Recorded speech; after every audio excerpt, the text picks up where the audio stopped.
I'm Christine Lisi, breaking NFL news. One and done in D.C. for quarterback Carson Wentz. Wentz coming off a rough 2022 season, released by the Commanders, a move that had been long expected. The move does save Washington $26 million on the salary cap. Sources tell ESPN's Adam Schefter the Bears are leaning toward trading the top overall pick in April's draft, and several teams have approached Chicago. Bears GM Ryan Poles reaffirmed his commitment to quarterback Justin Fields last month. Whichever team winds up picking first overall, there's no doubt which quarterback should be selected with that pick, in the opinion of Fitz and Harry co-host Harry Douglas. Number one for me is Bryce Young, and number two is C.J. Stroud. I'm not taking anybody else over those guys. I agree. Because I've seen their body of work. I've seen them do it against stellar competition. And you want to know the main thing, Fitz? I see them be consistent in doing so. There's no question about consistency with either one of those two guys. Quarterback C.J. Stroud, Will Levis, and Anthony Richardson will throw at the NFL Combine on Saturday, but Bryce Young will wait for Alabama's Pro Day next month. Although he won't throw, Young will go through medicals and measurements at the Combine. If you need to hire, then you need Indeed. The all-in-one hiring platform helps you schedule and conduct video interviews right from your employer dashboard. Finding your next great hire has never been more streamlined. Visit Indeed.com/credit. Matt Moscona. I'm very important. After further review. Say it one more time. After further review with Matt Moscona. And here we go. ESPN Baton Rouge, New Orleans, Alexandria. Live from the Mercedes-Benz of Baton Rouge studios. That's right.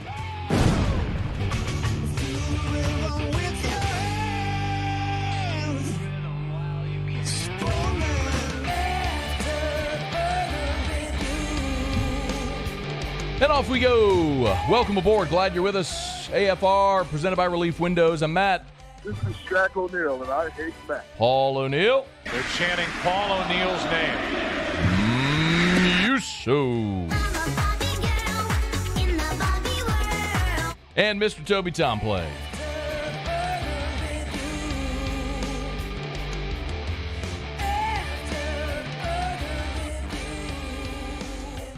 All right, we're here. Glad you are as well. Great to be back after a week in wine country. I'm lying. I wish I was still in wine country. But if we're going to start this show after this weekend, no better way to do it than welcoming on the LSU skipper, Jay Johnson, after winning the Round Rock Classic. Good enough to start with us here, Coach. We appreciate a couple of minutes as always. How are you?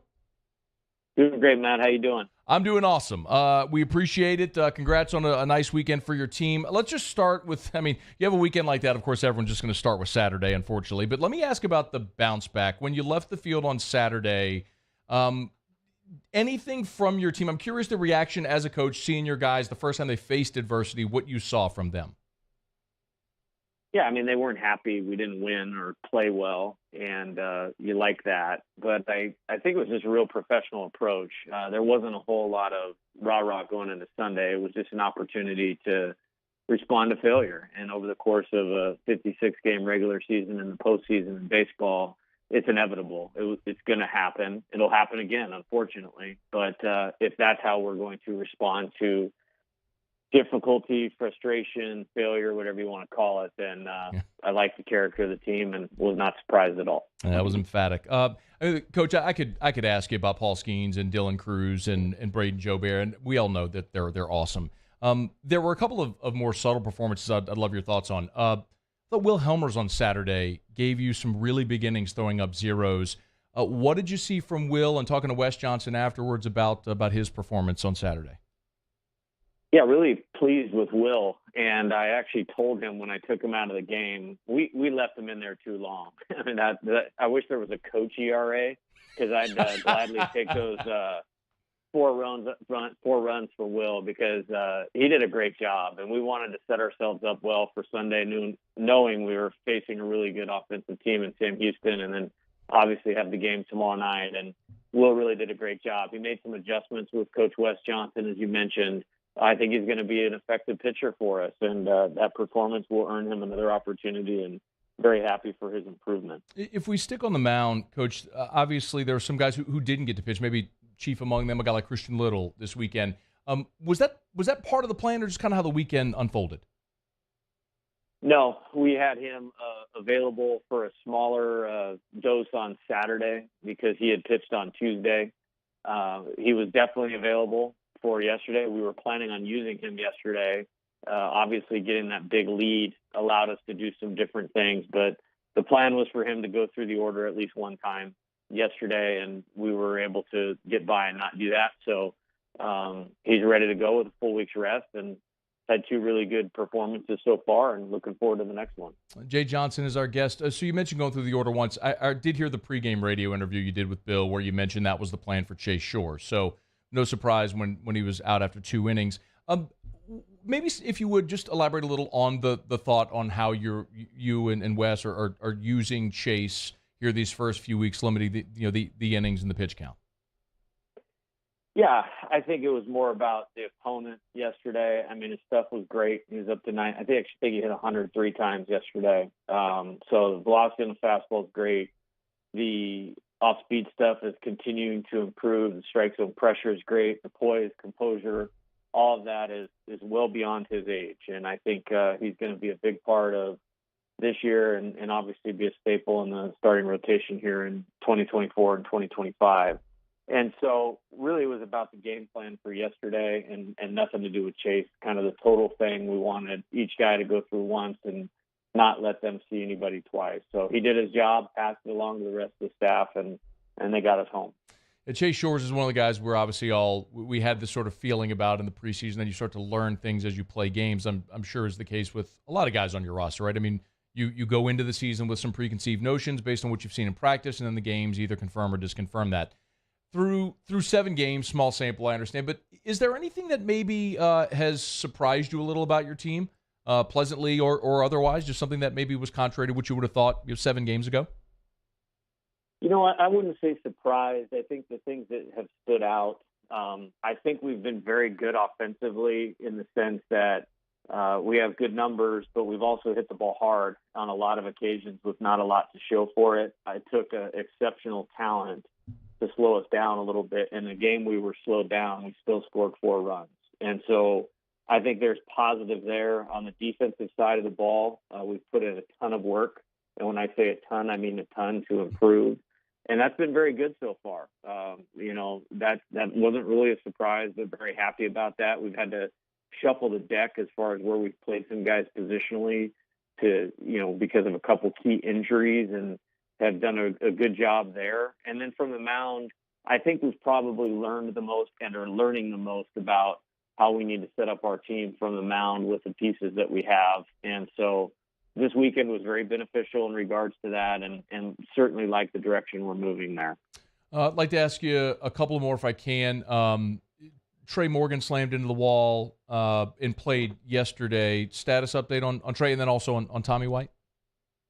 Yeah, so Trey is 100% healthy, so there's no lingering effects there. I mean, he was really sore on Saturday, and there was some difficulty in swinging the bat. There's nothing broken or anything like that, and obviously he took in character at bats yesterday. As far as Tommy, he's improving every day. No additional soreness from swinging the bat. We're going to reintroduce throwing this week. When I say reintroduce throwing, we got to get his arm back in shape. So that might take a few days here, and then expect him to be able to get back in the field in some capacity here soon. I would imagine the plan is to start Thatcher Hurd tomorrow against Texas? We haven't made a final determination, and not trying to be coy on that at all, but we don't know who they're starting yet at this point in time. And like I said, Nick, call me old school, whatever. I'm just not going to give up a competitive disadvantage until we know what we're facing. Sure, I can understand that. And I guess maybe, and I'll let you run with this and appreciate the time. Competitively, to take a weekend like this and to go to Round Rock to play the 3 teams you did, and then to stay there and play Texas, we're learning you as well, right? I mean, this is only year 2, so how you like to set up a schedule and things like that, it's just interesting. So, what did you think about this weekend, about going to Round Rock and playing this weekend? And now we'll find out tomorrow after the game against Texas, but just how this all played out and what you're learning about your team and playing a series like this. Yeah, so scheduling, I mean, we could talk a whole segment on why we do what we do and all of that. One thing, we're always going to play opening weekend at home. I think that's a great tradition for LSU baseball, so you'll always see us at home. I think these neutral site tournaments are beneficial because the College World Series is a neutral site I think when I do scheduling, RPI is the number one factor in my decisions. So if you look at, what that can mean, either just getting a bid into the NCAA tournament or hosting a regional or a super regional, you have to be intentional about your schedule, even in the SEC. Now we have built-in strength of schedule when you have a conference that wins over 70% of their non-conference games. That certainly helps. In a bigger picture, you look at this weekend, you're facing a team that I think will contend for the Big Ten championship, so another Power 5 conference. Sam Houston State, I think, will compete for the WAC championship and be an NCAA tournament team. And then Kansas State is a Big 12 team that's old, and so all those things are beneficial. And then this road game with Texas, historical program, I think when you look at the environment in the SEC, it will really benefit us to play a true road game before we start some of those SEC road series. So there's a lot of thought that goes into why we do what we do. And this Round Rock deal, these guys that run this event, they also run the Frisco Classic, which we're going to play in 2025. It's a first-class operation. And high-level baseball, high-level teams, and they treat our team well. So all in all, good weekend, and want to finish the trip well tomorrow. That is LSU head baseball coach Jay Johnson, fresh off a Round Rock Classic victory this weekend. Coach, good luck tomorrow. We appreciate a couple of minutes. Thanks so much. All right, Matt. Take care. It's our pleasure. That's Jay Johnson. This is After Further Review. Good to be back. Appreciate everyone. Thanks, Musso, last week for hosting while I was out. Appreciate everybody kind of pulling their weight and picking up when we take days off and shuffle the chairs, and also do appreciate it. I got a break. We're going to sort of flip things a little bit. We'll go around the SEC when we come back. We got Graff at the bottom of this hour. Pels are back on the floor tonight at home against the Magic, trying to get back in the win column. It shapes up nicely for the Pelicans. The schedule does, if they could ever learn how to win games again. So we'll talk about that with Graff coming up here in about 15 minutes. We'll go around the SEC, and I do want to get you some thoughts on my thoughts on the Round Rock Classic and LSU's performance. But we had a chance to get Jay right there at the start, so we took it without hesitation. It's After Further Review. Glad to be here. Glad you're here as well. Stick around. AFR. Hey, speaking of LSU baseball, tomorrow, of course, LSU is playing Texas at Texas. That means the game is on the Longhorn Network. A lot of people don't have the Longhorn Network. You know who does have the Longhorn Network? Pluckers. Both locations. Nicholson and Bluebonnet. If you're looking for a place tomorrow to watch LSU against Texas, you can watch it at Pluckers. Nicholson, Bluebonnet. Remember, dine-in, carry-out, or delivery, but if you need a place to watch LSU and Texas baseball tomorrow from Austin, you can watch it at Pluckers. I'll remind you also, every Tuesday, kids eat free, so it's a good opportunity to get out and watch the game and bring the whole family. And also at the Nicholson location at 8:30, our guy Hunt Palmer hosts Sports Trivia. So you can get on by, you can eat wings, drink beer, watch LSU Texas, and play some Sports Trivia, win some Pluckers gift cards, and other great prizes. That's every Tuesday at Pluckers. Tonight and every Monday, all you can eat wings at both Pluckers locations. Remember, Pluckers, if you like our wings, we'll give you the bird. There it is, the extra mile, on the border of expected and extraordinary, for those willing to go further, like vans customized for work or play, with safety and tech to keep you connected. Supported by a 5-star sales, service, and finance team. And backed by the 1-star you know. So go the extra mile. It's never crowded, because so few have what it takes to go there. Mercedes-Benz Vans. I've been doing business with Luba for 25 years.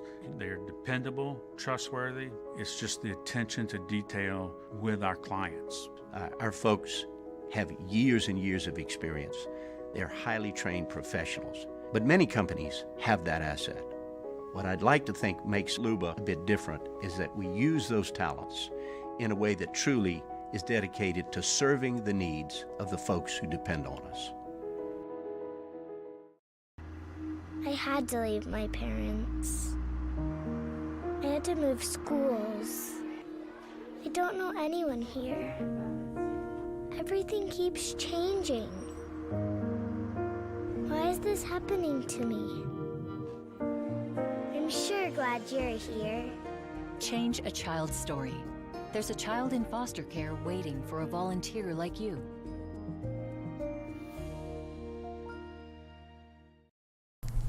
What a good day to finally be out of the office. Is that this? A Skag mower. Okay, living the good life I see. Not gonna lie, I'm a little jealous.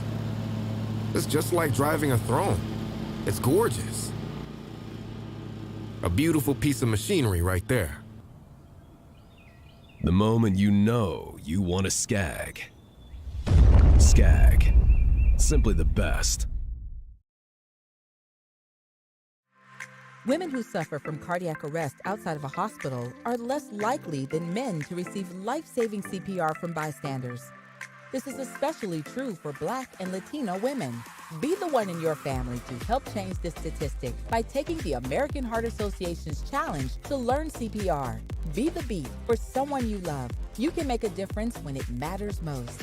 Go to heart.org today to take the CPR challenge and save lives.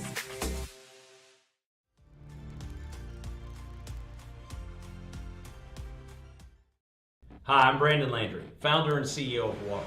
Hi, my name is Dr. Craig Green. This is Ryan Terrio with HUDCORoofing.com. Hey, it's Matt Moscona. No matter how big your commercial roofing job, HUDCO can help. My patients come to me because they trust that I can get the job done at a high level. Ryan Terrio and Richard Tilley have the same level of trust when it comes to roofing. If you have a roofing issue,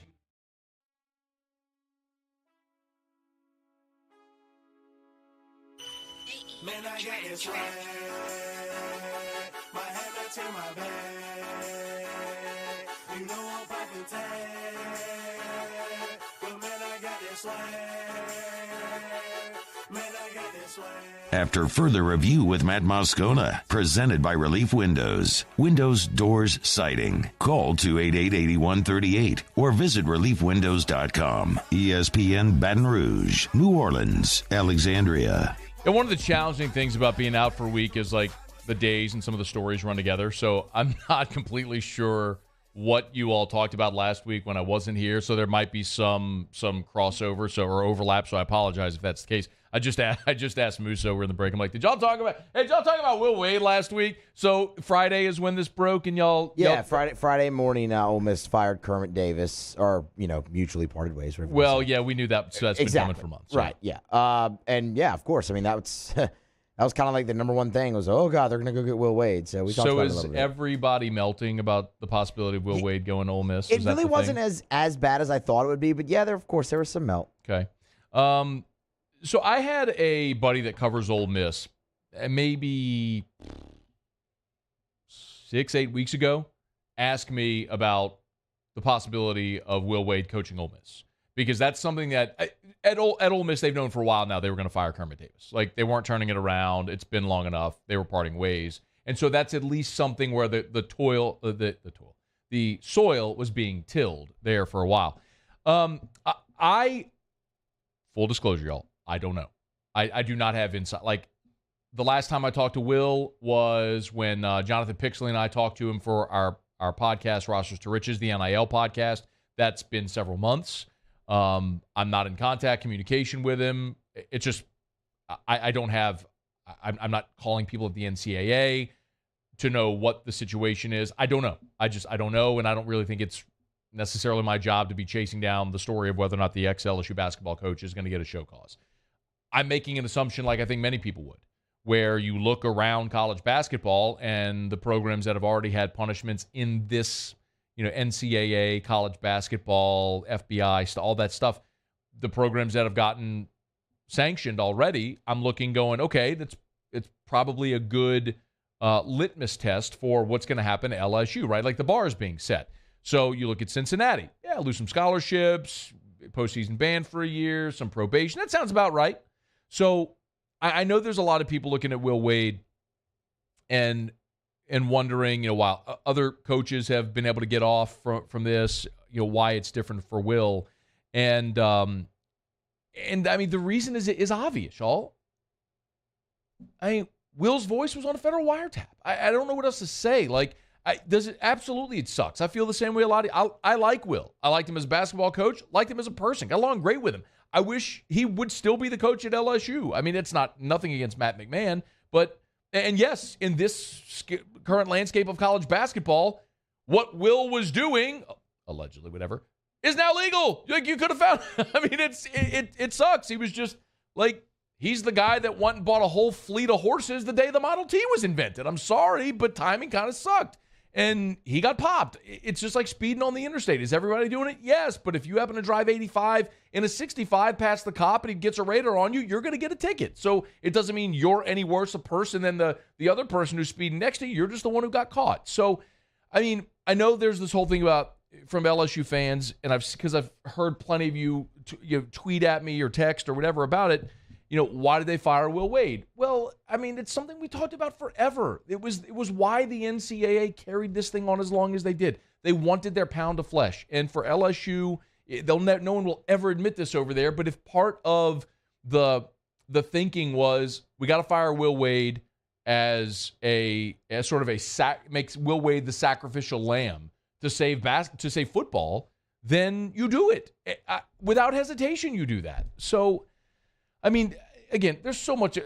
I'm telling you, I'm being very, very forward with you. I am being speculative here. I don't know what LSU's penalties are going to be. I don't know what Will Wade's penalties are going to be. I don't have any inside information. I'm not talking to Will. I'm not talking to people at LSU. Like, I don't know. I am being speculative here. So I don't know that I can make that any more clear. But there's the whole part of the Will Wade thing that's often been lost is the blame on Will Wade for being on a federal wiretap, even if it was just not being so sloppy as being your voice. If it had been somebody, it had been an assistant, like Book Richardson. I mean, if it was somebody else on your staff, then you have your scapegoat, you have your fall guy. And, unfortunately, that wasn't the case. And so LSU's got to move on. So there's no sense in looking back if you're LSU. The looking forward is what happens if Will Wade goes to Ole Miss. And that would suck because now in an NIL era, he would be able to he'd be able to go to Ole Miss and recruit the way he did to LSU and use NIL to his benefit, and I'm sure he would win there, just like he won here. So I hope that doesn't happen. I would feel great if Will got to coach again somewhere, but it's just like anything else, like we talk about with recruiting or the Nick Saban story, 15 years ago, which is you just don't want to have to see him again. So if Will Wade went and coached at Santa Clara, awesome. I hope he wins tons of titles in whatever league what little league is Santa Clara in? West Coast? Are they in the West Coast Conference? I mean, are they? Yeah, whatever. Good luck. I hope you nail it. I don't want you in the SEC West. I mean, I get there's no divisions of basketball, but you get my point. Anyway, see how that all transpires. I don't know what's going to happen there. I certainly hope that Will Wade does not end up at Ole Miss, but I mean, look, Jeff Goodman is a respected college basketball writer. And he tweeted on Friday, another name picking up traction for Ole Miss per sources is former LSU coach Will Wade. Again, like Beard being Chris Beard, the former Texas coach, it would be a risk, especially without the NCAA investigation resolved. But he and Beard have a track record of winning, and that's kind of what matters. And look, the other thing worth mentioning is we now live in an SEC world where Hugh Freeze has been hired back into the league. He had sanctions against him at Ole Miss. He was fired. Went to Liberty. He's now back in the SEC as a head coach. So it is certainly something where there is precedent. So we'll follow it. And I'm sure if Will Wade becomes a coach at Ole Miss, there will be a lot of wailing and gnashing of teeth. But I'm also going to sit there and not be hypocritical and say something today that I wouldn't have said when he was fired. And when he was fired, the whole point was if it was twofold. I mean, it was number one, he was sloppy. I mean, his voice was on that recording. That's number one. And number two is if you're LSU and you felt like you had to do this as a way for the NCAA to get their pound of flesh to be able to preserve football, then you do it. Again, no one at LSU is ever going to say that. They will never, ever, ever admit that on the record. But I think there's a very real understanding that the Our Lady of the Lake thing, the Vidal Alexander thing that carried on for years was as LSU begged over and over to close the book on football, and it just kept carrying on, was because the NCAA and their infractions committee wanted leverage against LSU to be able to pop Will Wade. I mean, it's a very obvious thing that rational people can see and acknowledge is what happened. And does it suck? Absolutely it does. But I also can understand why, if you're a decision maker, you've got to look and say, man, if this is what I have to do to protect football, this is what I got to do to protect football. So, all right, it's after further review. Again, that's not going anywhere. We'll continue to talk about that, I'm certain, as it moves along. We're brought to you by DraftKings, official sports betting partner of the NBA. All-Star break in the rearview mirror, second half, which really is like 20 games, but is underway, and DraftKings has an awesome, awesome promotion for you. Download the DraftKings Sportsbook app, use the promo code Baton Rouge, place a pregame money line bet on any NBA game. New customer, download the app, use code Baton Rouge, place a pregame money line bet on an NBA game. If you win, they'll give you $150 in free bets. Just a $5 pregame money line bet. They'll give you $150 in free bets if you win. That's at the DraftKings Sportsbook. So download the DraftKings Sportsbook app today and be sure to use the promo code Baton Rouge. 21 and older, physically present in Louisiana. Select parishes only. Bonus issued as free bets. Opt-in required. One free bet issued based on amount of initial losing NBA bet. Eligibility, wagering, and deposit restrictions apply. Terms at sportsbook.draftkings.com/basketball terms. Licensing partner Gold Nugget Lake Charles. Gambling problem? Call 1-800-GAMBLER. 1-800-426-2537. All right, speaking of the NBA, Graf here in less than 10 minutes as the Pels try to get a win tonight at home against the Magic. Right now, though, let's go around the SEC. Around the SEC, presented by Gulf Coast Office Products, excellence in imaging solutions. The Florida Gators. Florida defensive coordinator Patrick Toney, you probably know by now, is leaving after one season. He's taken a job with the Arizona Cardinals. So Billy Napier moved very quickly to find his replacement, announcing Monday that Alabama linebackers coach Austin Armstrong is the new defensive play caller there at Florida. Armstrong's just 29 years old, so he's the youngest defensive coordinator at the Power 5 level. Gators struggled in Toney's first season, finishing 97th in total defense, giving up nearly 29 points per game. The Georgia Bulldogs.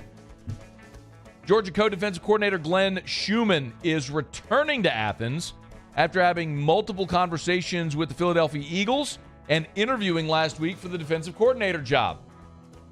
Schumann took over the defensive play calling duties last season after Dan Lanning left for the Oregon head coaching job following the 2021 season. Bulldogs already lost OC Todd Monken to the NFL when he joined the Baltimore Ravens. Schumann is 32 years old. The Tennessee Volunteers. And Tennessee football landed its fifth commit for the 2024 class. Four-star wide receiver J.J. Harrell out of Mississippi has pledged to the Vols. 6'2", 190. He's the number 32 wide receiver in the country, the number 5 player in the state of Mississippi. Chose Tennessee over Bama, LSU, Ole Miss, Auburn, and others.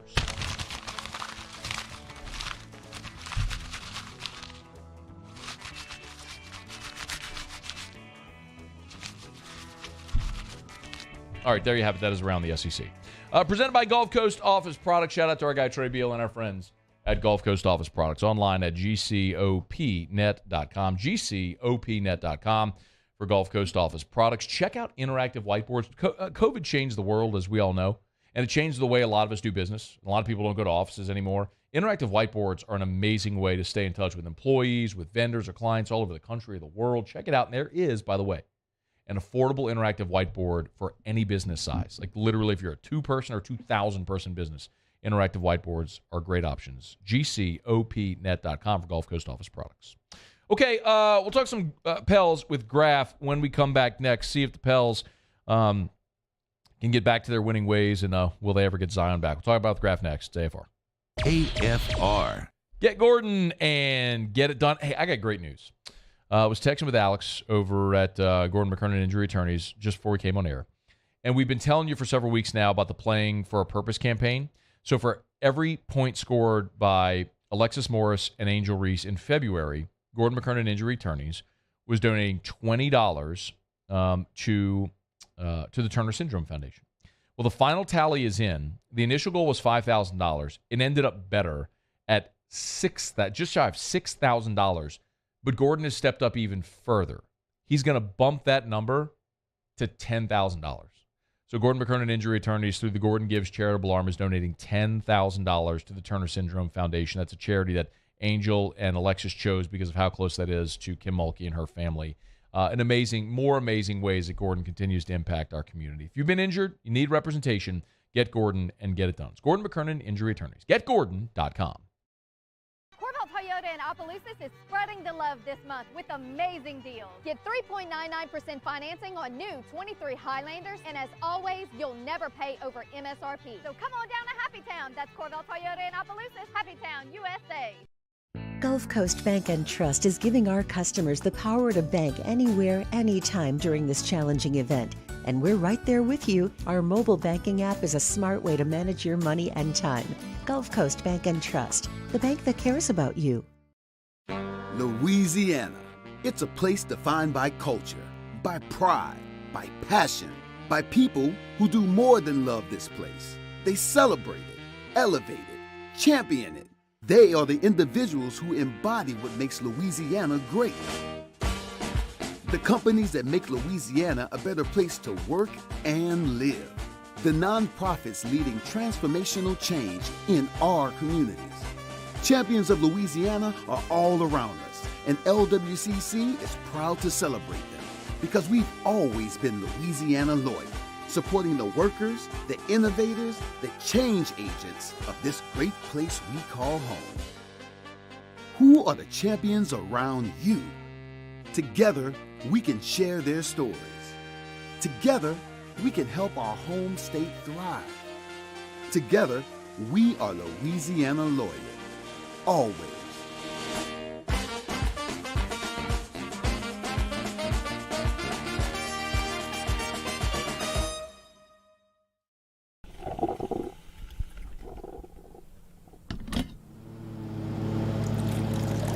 What the?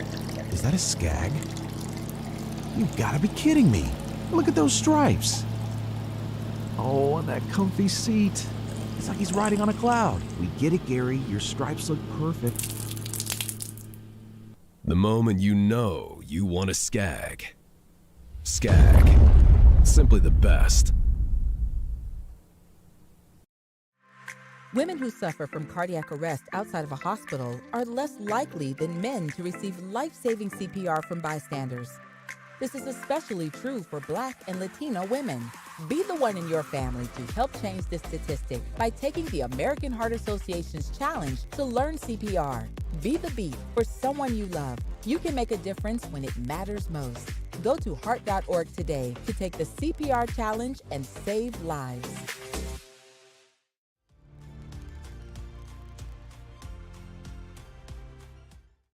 Hi, I'm Brandon Landry, founder and CEO of Walk.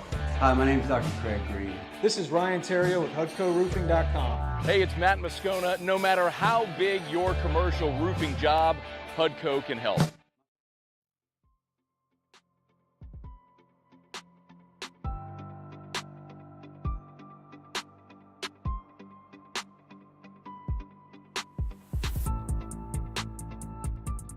After further review with Matt Moscona, presented by Relief Windows. Windows, doors, siding. Call 288-8138 or visit reliefwindows.com. ESPN Baton Rouge, New Orleans, Alexandria.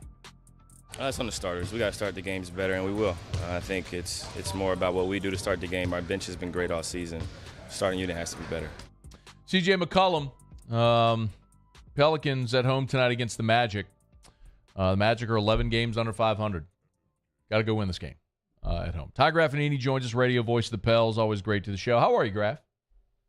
I'm good, Matt. And that was a very interesting soundbite you just played because I was actually going to make a very big point about that. I know we'll get into it, but the way the Pelicans start the game to me tonight is going to be very, very key. And I'll get more specific, but I just thought, hey, man, we're already in sync. I mean, you've been gone a week and come back and here we go. I mean, well, that was the first thing I was going to mention. Hey, man, when you know how to dance, you just dance, right? You just dance. Hey, but so look, on Saturday, candidly, was flying home at tip-off of the game at MSG. And before we took off, I did notice the change in the starting lineup with Josh Richardson going in. What is Willie trying to do here with shuffling the lineup? Well, first of all, Matt, I hope that was a very relaxing flight, and the fact that you missed that game was fantastic on your part because you really didn't miss anything. It was not actually, Graf. I sat on the plane for 90 minutes because there was a mechanical issue. And then they made us deplane and get on another plane. So actually, it was that's not good. No, it was not good. You and I were having similar experiences in different locations. I would, yes. I did have a similar experience, just much different. He's just trying to shake things up. I mean, Trey Murphy has really been in a shooting slump.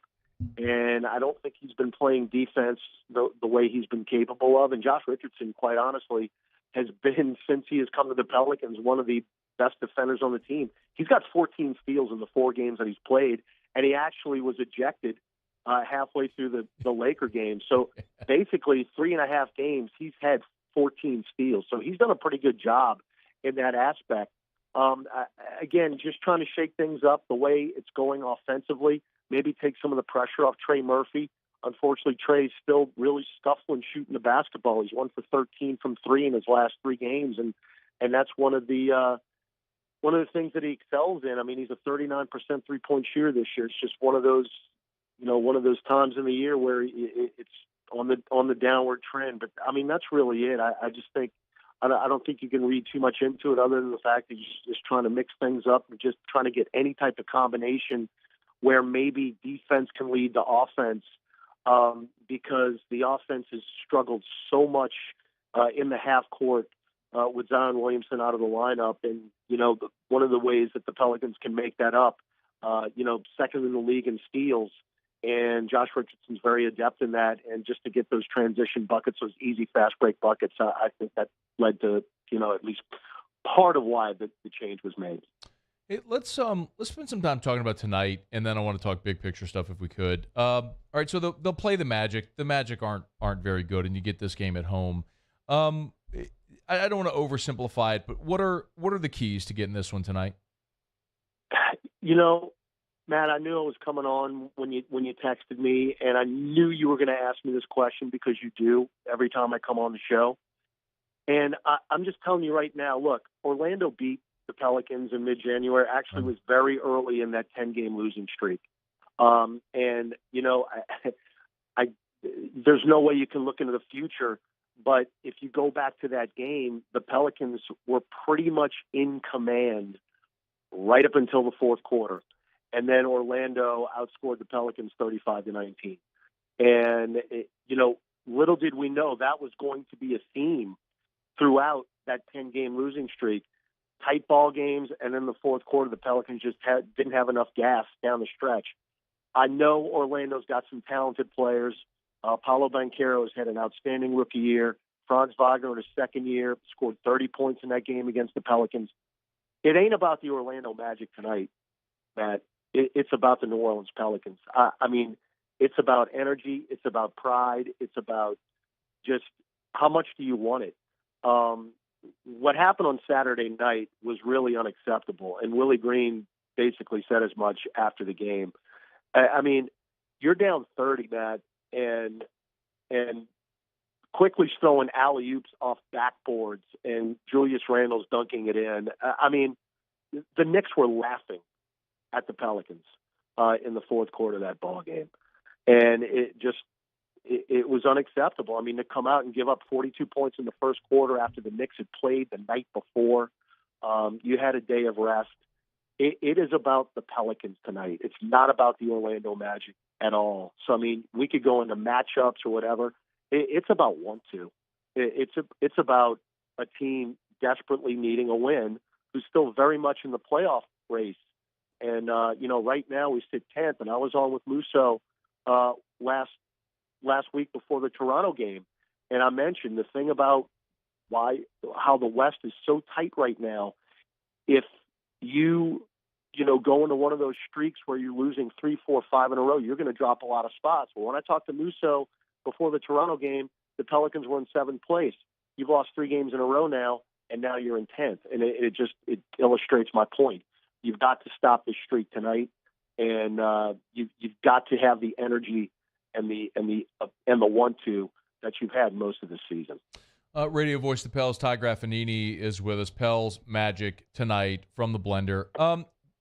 Look, I don't. They have a schedule that is at least manageable. They're one game under 500. I don't want to be dramatic here, but I mean, Graff, is it possible that they're not going to get it back on track this year? That they peaked earlier this year, and it's just they're going to play out this string, and it's going to be just a disappointing end? I don't think you're being dramatic, Matt, because the fact of the matter is we just have not seen the results since the calendar turned from 22 to 23. I mean, it's just been a real struggle. Now, a lot of that has to do with the best player on the team has not played. But the concerning thing right now as well is you're starting this. It's not like you talked about. It's not really the second half. It's post All-Star break. You're starting off on the road, and look, even when you had your players, it was a bit of a struggle on the road. You're 11 games under 500 on the road. You start out, the last two games pre-break were at Oklahoma City, which was the last game you won, the Lakers, Toronto, and the Knicks. You've got a one-game homestand tonight. Then we're back out west for 7 days. Now, even though we're playing 3 games, it's still a 7-game trip. Starting out in Portland, where Dame Lillard scored 71 last night. I don't know if you're aware of that. Yeah. So that's Wednesday night. Then you go to Golden State. They don't lose at home. They're third best in the league at home, even though their road record is not good. And then Sacramento to wrap the road trip up, and you could argue that's the best story in the NBA right now. I mean, that city is gaga over the Kings, who have not been in the playoffs in 20 years. So every night in that arena is an event in downtown Sacramento right now. So this road trip coming up is going to be extremely difficult. Now, you do get a bit of a break. St. Patrick's Day weekend, you got the old you got the baseball weekend, I like to call it. We're playing the Houston Rockets twice in 3 days in Houston. So that's a bit of a breather. But the last road games of the year are at the Clippers, at Portland, at Golden State, at Denver, and then the last game of the season is in Minnesota. And again, coincidentally or not, five of those games you're playing against teams that are basically around you in the schedule. So they're going for the same thing that the Pelicans are. They're trying it for whatever reason and doing whatever they can to get out of that play-in situation and get to the 6th spot. So again, you just got to match the energy that the other teams are bringing. And going back to the original point that C.J. McCollum made, they have not been doing that. The last game the Pelicans won in Oklahoma City, the Pelicans scored 33 points in the first quarter and held the Thunder to 25. Well, the Pelicans won that game. They came out of the gate shooting the ball well. They were moving the ball well and won the game and played pretty solid defense. Against the Lakers, gave up 38 points in the first quarter. Against the Raptors, gave up 23 points in the first quarter, but the offense never got it going and only scored 19. And then I don't really want to rehash what happened on Saturday night, but I will. The Knicks scored 42 in the first quarter. The Pelicans have got to come out of the gates better because they're putting themselves in just very difficult positions during these last 3 games, trying to get out of the hole. And when you're trying to get out of the hole, you expend a lot of energy, and that makes it very, very difficult to finish. I'm not going to nail you on this, but I'm just curious, yes or no? Will we see Zion again this year? That's a good question. I have to say yes. I have to. Okay. I have to say yes. 7 o'clock tip tonight. Radio Voice of the Pels, Todd Graffagnini. Lock in. Graff, we appreciate the time as always. Got to get this one. Let's go get it tonight. All right, Matt. Thanks for having me. All right, we appreciate you as always for making the time. It's after further review. We appreciate Graff. If I have optimism for the Pels, it's twofold. There are 2 reasons to be optimistic. Number 1 is what he just said. That I understand the counter argument, and we got to see it, but you're likely going to get Z back at some point. Okay? We keep saying it. I get it. I understand it. Okay? I'm just saying eventually the hamstring will heal eventually, and you should see him again at some point. That's 1. And 2 is the remaining strength of schedule. If you look at Tankathon, the remaining strength of schedule in the NBA, Memphis has the weakest remaining schedule, then Cleveland, then New Orleans. You get the 3rd easiest remaining strength of schedule. All the things Graff just said are very true. Like, you got to play Golden State. You got some really tough road spots. That's true. Which means it's all the more reason why you got to win a home game against Orlando when you have a home game against Orlando. So you got to win this game tonight. I mean, these are the ones you got to be able to go get. You know, you got 2 games against the Rockets left. You got a game against the Spurs. You play the Hornets. You play the Magic tonight. You get OKC. Like, you get winnable. You have winnable games remaining. So, manageable schedule. You're going to get Zion back at some point. If you're looking for reasons for optimism, and I'm not telling you they're plentiful. I'm not telling you they're great reasons. I'm just telling you that's 2 reasons to be optimistic if you choose to be. But go get this one tonight. All right, it's After Further Review. We're brought to you by the Aesthetic Medicine and Anti-Aging Clinics of Louisiana. Blue Bonnet, Baton Rouge, Ambassador Caffrey, and Lafayette. And online at theantiagingclinics.com. That's theantiagingclinics.com. You want to look and feel like your younger self, you can. Hormone replacement therapy could be a great option for you. Never know until you go. Simple blood test can let you know if you're a candidate for HRT. Man, woman, young, old, it's all about how you feel. Do you struggle to sleep at night? Do you have trouble with energy throughout the day? Do you feel sluggish? Do you notice that it's harder to lose weight? And this is all part of aging. It's a natural part of aging. And hormone replacement therapy is a safe, affordable way to help you feel like your younger self again. Learn more at theantiagingclinics.com. Book that consultation. Go for that blood draw with Dr. Todd Howell and let him explain the options to you. Don't be afraid. Don't just take that leap and find out how you can start feeling like your younger self again at the Aesthetic Medicine and Anti-Aging Clinics of Louisiana. Baton Rouge, Lafayette, and online, theantiagingclinics.com. That's theantiagingclinics.com. All right, y'all, it is After Further Review. We'll knock out a quick break, come back, wrap up hour number one.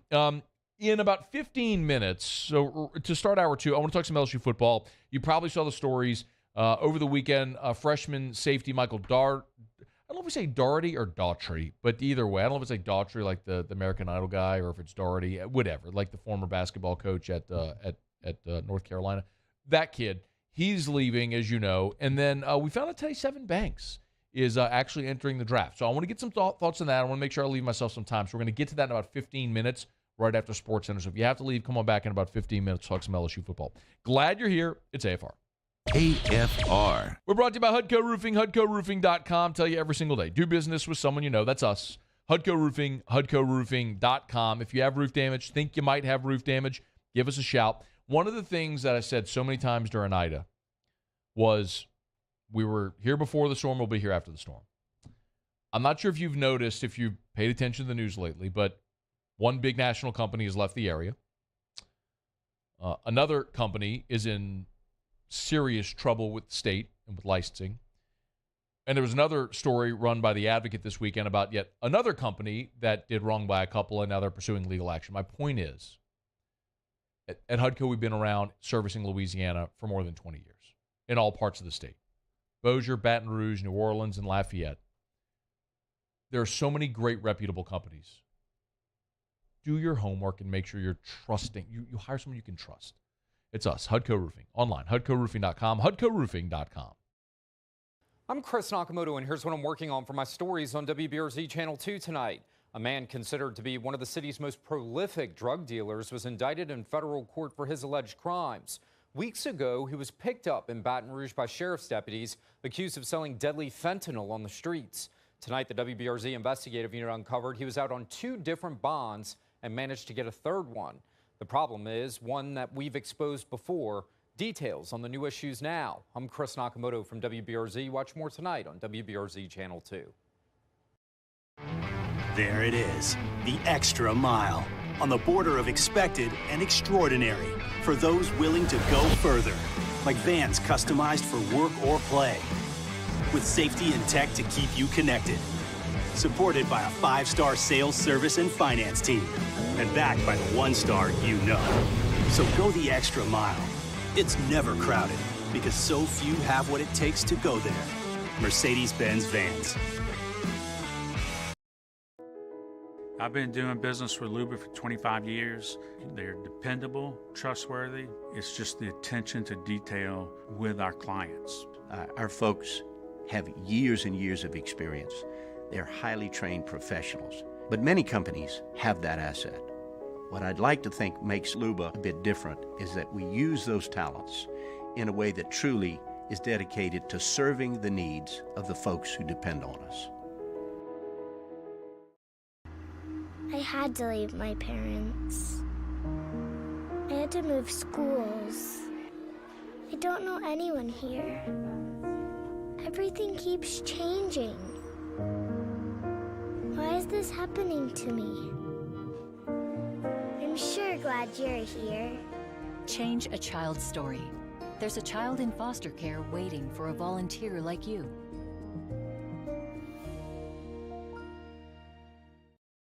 Louisiana, It's a place defined by culture, by pride, by passion, by people who do more than love this place. They celebrate it, elevate it, champion it. They are the individuals who embody what makes Louisiana great. The companies that make Louisiana a better place to work and live. The nonprofits leading transformational change in our communities. Champions of Louisiana are all around us, and LWCC is proud to celebrate them because we've always been Louisiana loyal, supporting the workers, the innovators, the change agents of this great place we call home. Who are the champions around you? Together, we can share their stories. Together, we can help our home state thrive.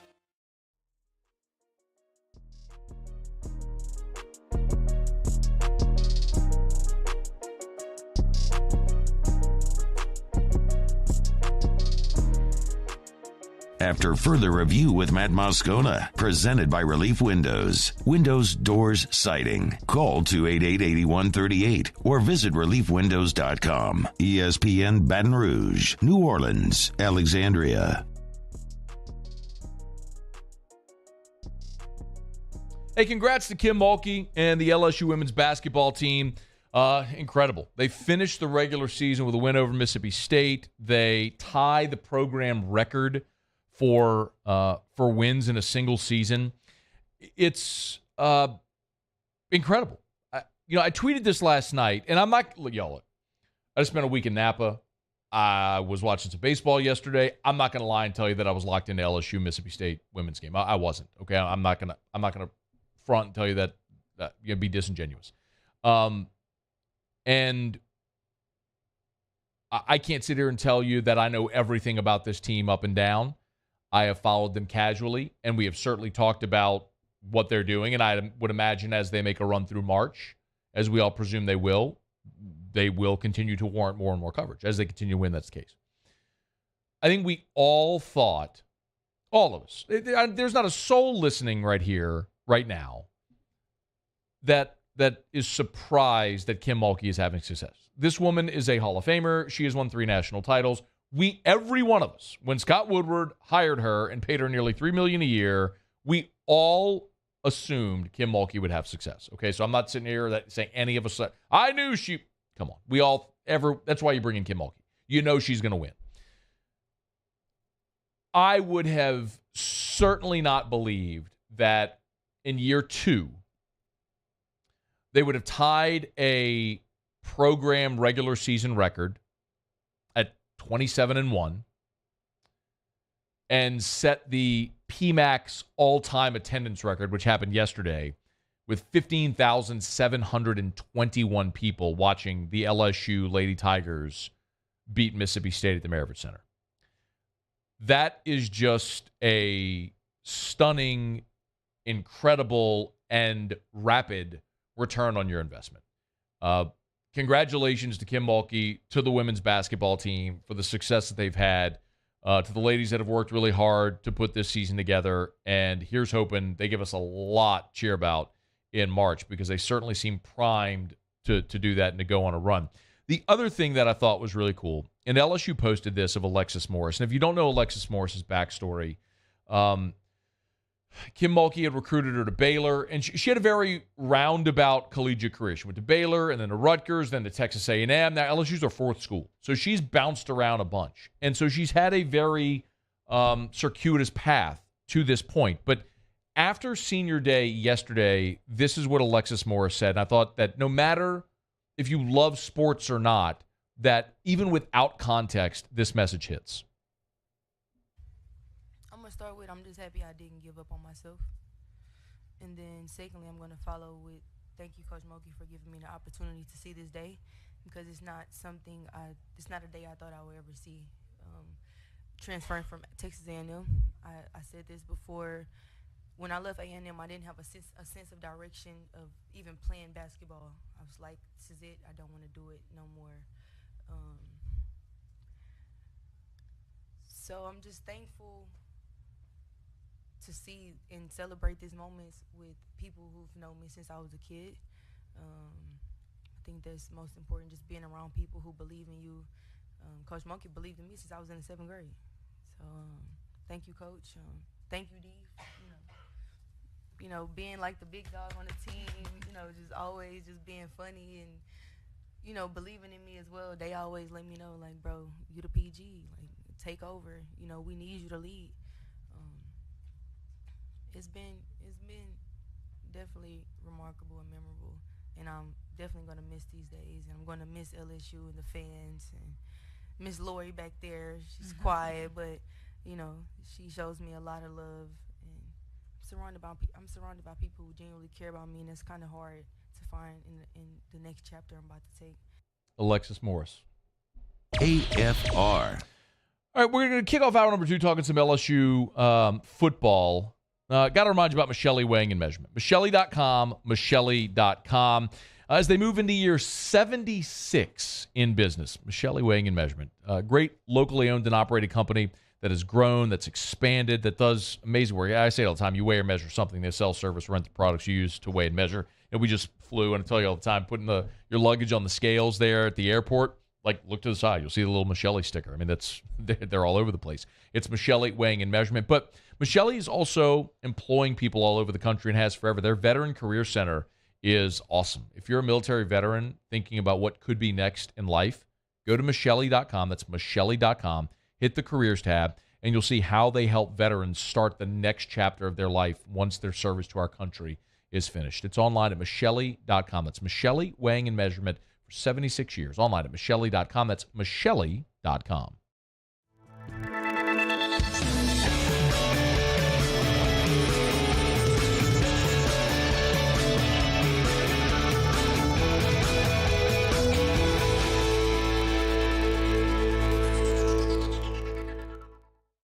Follow us on Twitter at 1045ESPN to cast your vote in the Citizens Bank and Trust Poll of the Day. Vote daily inside Off the Bench, anytime.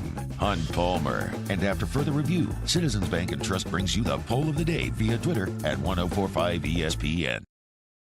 It's the details that make the difference between good enough and simply the best.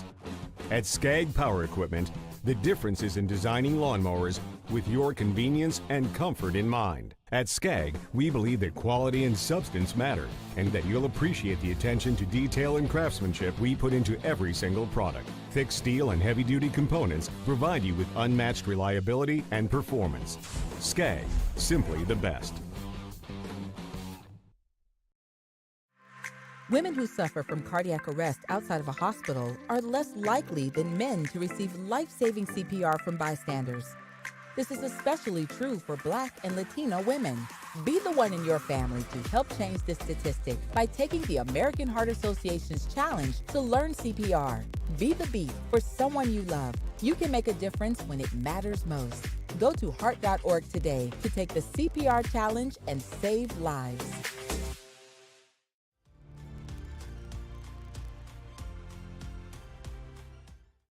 Hi, I'm Brandon Landry, founder and CEO of Water.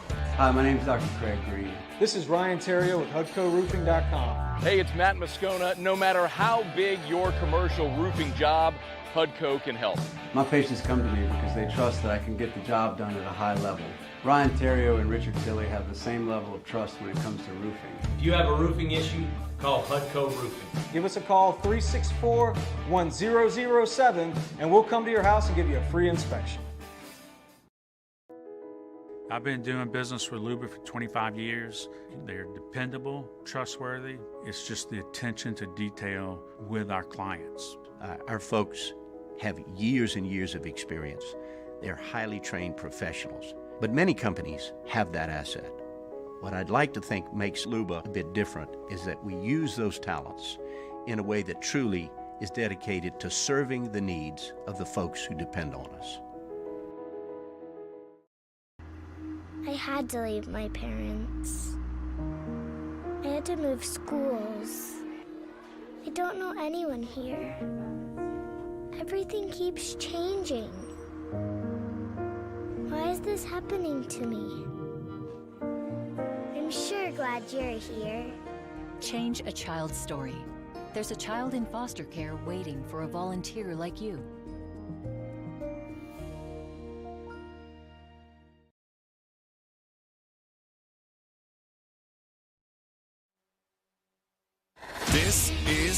SportsCenter.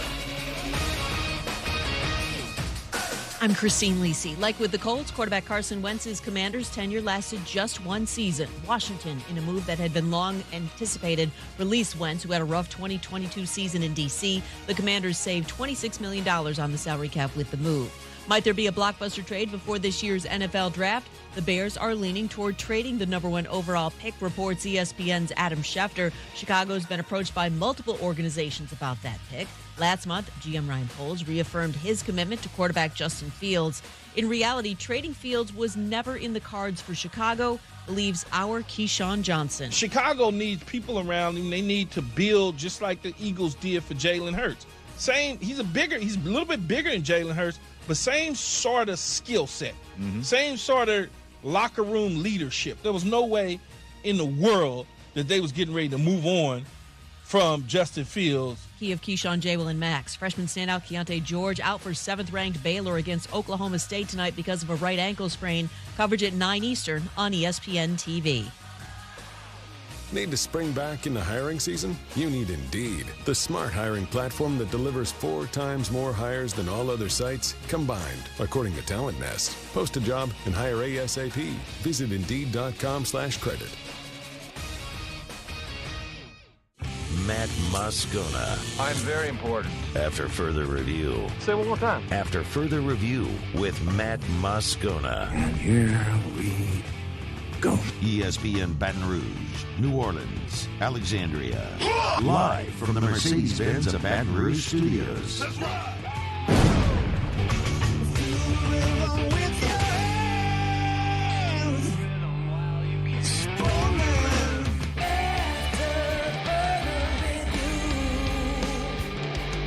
Hour 2, off we go. Welcome aboard. Glad you're with us. AFR, presented by Relief Windows. I'm Matt. Love you, Matt. Paul O'Neill. They're chanting Paul O'Neill's name. Musso. And Mr. Toby Tomplay.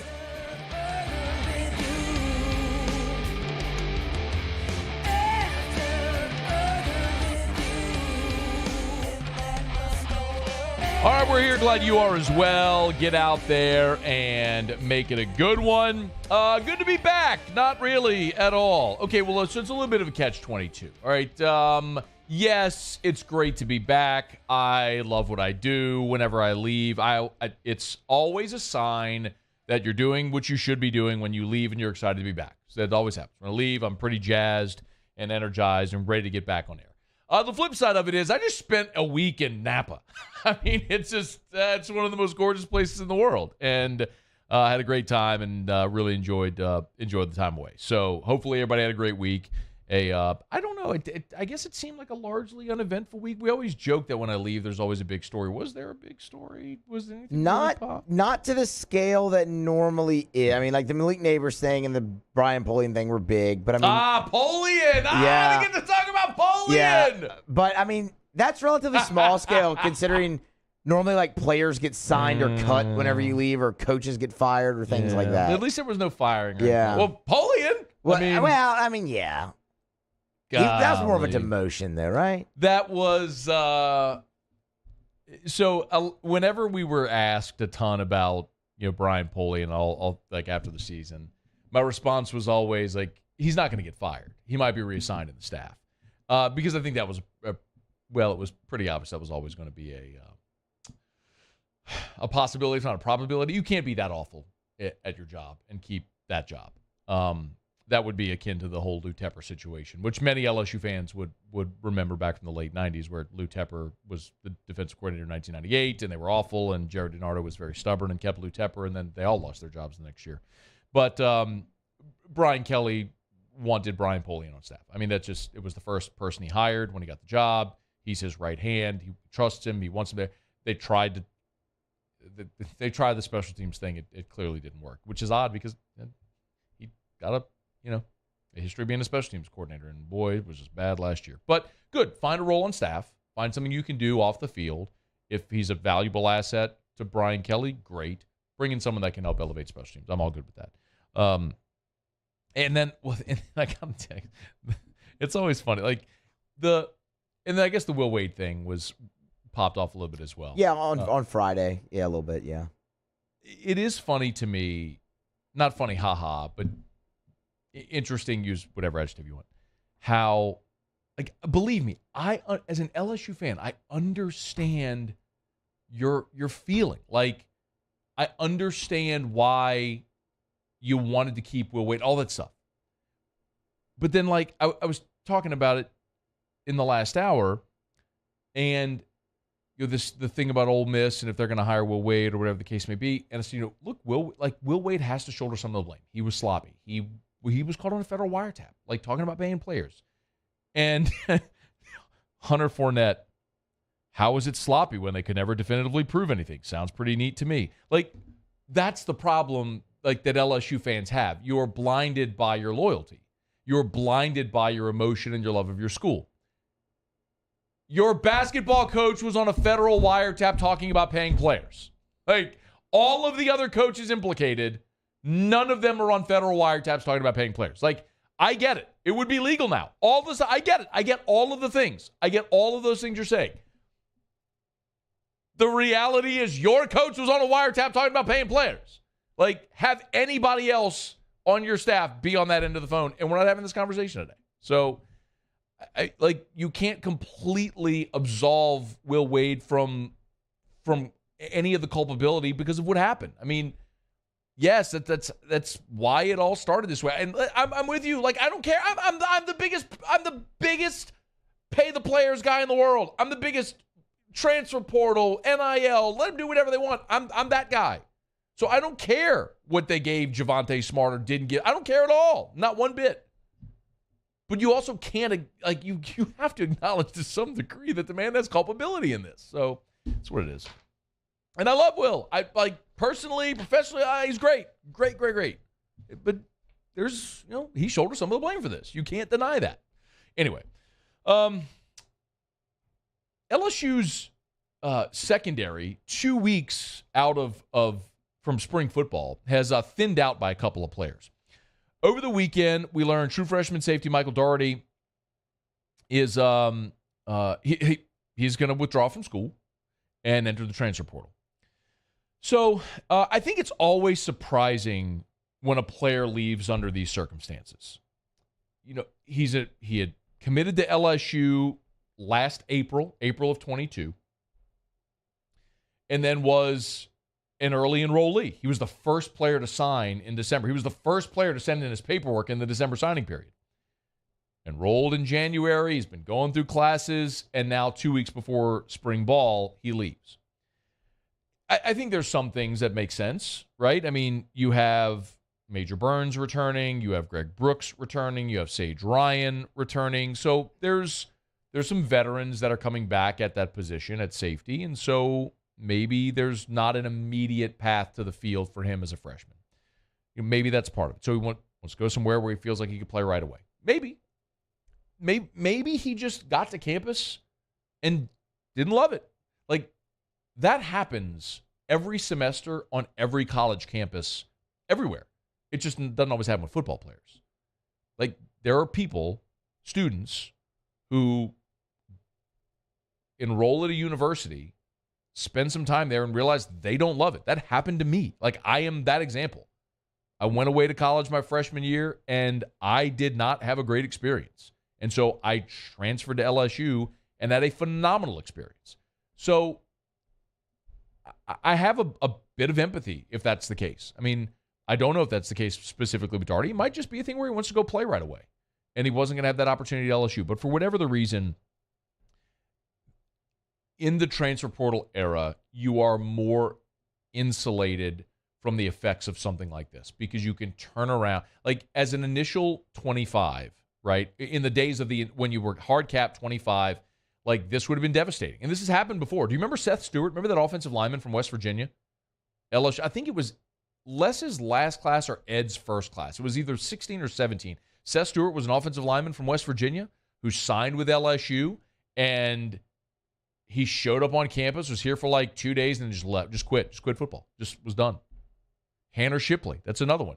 Hannah Shipley was a tight end from Texas, showed up at LSU, went through spring ball in June, left. went to like Abilene Christian. I think ended up maybe at Louisiana Tech. But point is, like, it happens. There are examples of things like this happening. It just doesn't happen often. But in that era, it would have been more devastating because you couldn't immediately replace that scholarship. Like, LSU can go replace that guy now. If you want to, after spring football, when the next portal window opens, if there could be a veteran safety somewhere or a freshman safety somewhere who enters the transfer portal, and you can go sign him, and then you've replaced that spot immediately. So while it's disappointing, like, you never want to see this happen, in this era, as we always say, the portal giveth, the portal taketh away. So you lose Michael Doherty, well, go get another safety. Like, you can do that now. So LSU is going to be just fine. I mean, of course, there's always a threat of injury, and if a guy like Major Burns or Greg Brooks or someone that gets hurt, then yeah, I mean, you're thinner there. But you also signed a really good class of freshmen coming in. Javian Toviano is a guy that they're likely going to count on. Kylan Jackson's a local kid that people are really excited about. Ryan Yates. So you've got bodies there, and if you need to in the portal, you can go out, this after spring football in the next portal window and go get another player if you need be. The other player that LSU has lost here is a little more interesting, and it's Sevyn Banks. And I think a lot of us know Sevyn Banks' story. He was a starter at Ohio State, suffered some injuries, entered the transfer portal, came to LSU for the 2022 season, which was his 5th season. And the thought was, come here, be healthy, be a starter at LSU where there was an immediate path to the field, and then go pro. Well, unfortunately, it didn't really work out like that for Sevyn Banks. He had a hip injury, and then he had the knee injury in fall camp, and he just never really got going. And then by the time he started playing, remember, he was injured on the opening kickoff against Auburn, really scary neck injury, and we just never saw him make it back to the field. So because of COVID, Sevyn Banks could have used the 6th year of eligibility, which it appeared as though he would because he never declared for the draft. But as a graduate, he doesn't have to declare for the draft. Like as an early, as someone who's an early entrant in the draft would have to declare by the deadline. As a 5th-year player, you don't have to do that. He was draft eligible. So he is quietly declared for the draft. Hat tip Wilson Alexander from The Advocate, who was the first to have that story. And this may be odd, but I don't blame Sevyn Banks for this decision. By the way, this is when last summer in fall camp, here's what Brian Kelly had to say about Sevyn Banks when they were gearing up with him. We like him into the short field because of his physicality and just his ability to, be a big tackler for us. But, again, he's a guy who could find himself a role inside or out, and he's going to find himself on the field for us as well. They liked him a lot, but keep in mind the situation you were in coming into last season. Well, now you go and you sign Denver Harris, you sign Deuce Chestnut, who was all conference at Syracuse, you sign J.K. Johnson out of Ohio State, you had Zy Alexander, who's an FCS All-American. You had 4 guys with starting experience. So the path to the field for Sevyn Banks wasn't clear, number one, coming off an injury. And number 2, Sevyn Banks. Sevyn Banks is going to be 24 years old in September. Let me put this into perspective. Sevyn Banks in September is going to be 24 years old. Derek Stingley, who just finished his first year in the NFL, is 21. Like, sometimes it's just time. Like, what's another year in college going to do for Sevyn Banks? Like, the better thing for him to do is get healthy, perform well at LSU's Pro Day, turn some teams' heads, stay healthy, and go make a team. And maybe it's as a corner, maybe it's as a special teams guy, maybe a versatile player. Like, it's just time at 24 years old. Go do it. Like, so you wish him well. Like, I wish it had worked out for Sevyn Banks at LSU. Wish he'd been able to stay healthy and really perform for LSU and for himself in 2022, but it just didn't happen. Injuries bit him again, and you hope that he's healthy and he has a great opportunity to go make it at the next level. And LSU's just fine. I mean, with all the guys, look, you lose Mekhi Garner, you lose Jay Ward, you lose Jark Bernard-Converse, Colby Richardson, but you've replaced all those guys, I think, with better players than you had. I think even though you've got one returning cornerback, which is LaTerrence Welch, one returning cornerback, I think you're better at that position this year than you were in 2022. So wish Sevyn Banks well, health and good opportunities as he heads toward the NFL draft. Okay, it's After Further Review. Monday show is brought to you by Relief Windows. Let me knock out a quick break. When we come back, I'll switch from the college to the pros. We'll talk about the Saints. Saw who's touting Lamar Jackson to NOLA. You saw who's pushing for it? I can't wait to talk about this next. It's AFR. AFR. Hey, I had an awesome opportunity today to spend the lunchtime hour over at the Watermark Hotel in downtown Baton Rouge. We talk to you often about the Renaissance and the Watermark, sister properties in Baton Rouge, whether you're downtown or Southtown. We got Take Me Out to Tallulah coming up a week from Friday. I'm excited about that for the LSU baseball game. We'll tell you more. But I went and had lunch today at the Gregory, which is inside the Watermark Hotel in downtown Baton Rouge. Y'all, the Watermark is Baton Rouge's premier property. Downtown Baton Rouge, gorgeous. The Gregory, the restaurant inside of the Watermark is, y'all, I am going to dream about this duck entree that they had. I'm dead serious. If you're looking for a fine dining experience and you've tried every restaurant in Baton Rouge, no matter where you live in town, go try the Gregory inside the Watermark downtown. The Watermark Hotel in downtown Baton Rouge. There it is, the extra mile, on the border of expected and extraordinary for those willing to go further, like vans customized for work or play, with safety and tech to keep you connected, supported by a 5-star sales, service, and finance team, and backed by the 1-star you know. So go the extra mile. It's never crowded, because so few have what it takes to go there. Mercedes-Benz Vans. Louisiana. It's a place defined by culture, by pride, by passion, by people who do more than love this place. They celebrate it, elevate it, champion it. They are the individuals who embody what makes Louisiana great. The companies that make Louisiana a better place to work and live. The nonprofits leading transformational change in our communities. Champions of Louisiana are all around us, and LWCC is proud to celebrate them because we've always been Louisiana loyal, supporting the workers, the innovators, the change agents of this great place we call home. Who are the champions around you? Together, we can share their stories. Together, we can help our home state thrive. Together, we are Louisiana loyal. Always.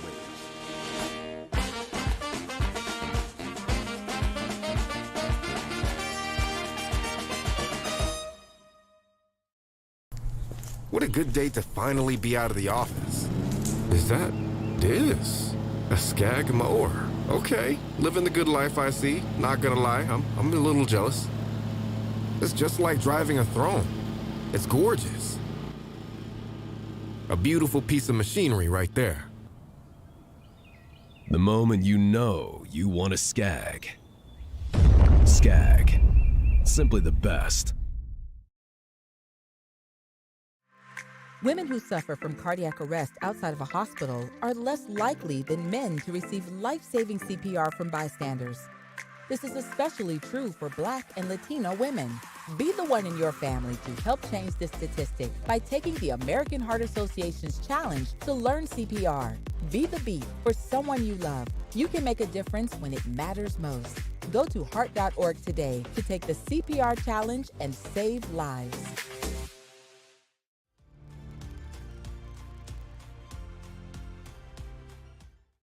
Hi, I'm Brandon Landry, founder and CEO of Walker. Hi, my name is Dr. Craig Green. This is Ryan Terrio with HUDCORoofing.com. Hey, it's Matt Moscona. No matter how big your commercial roofing job, HUDCO can help. My patients come to me.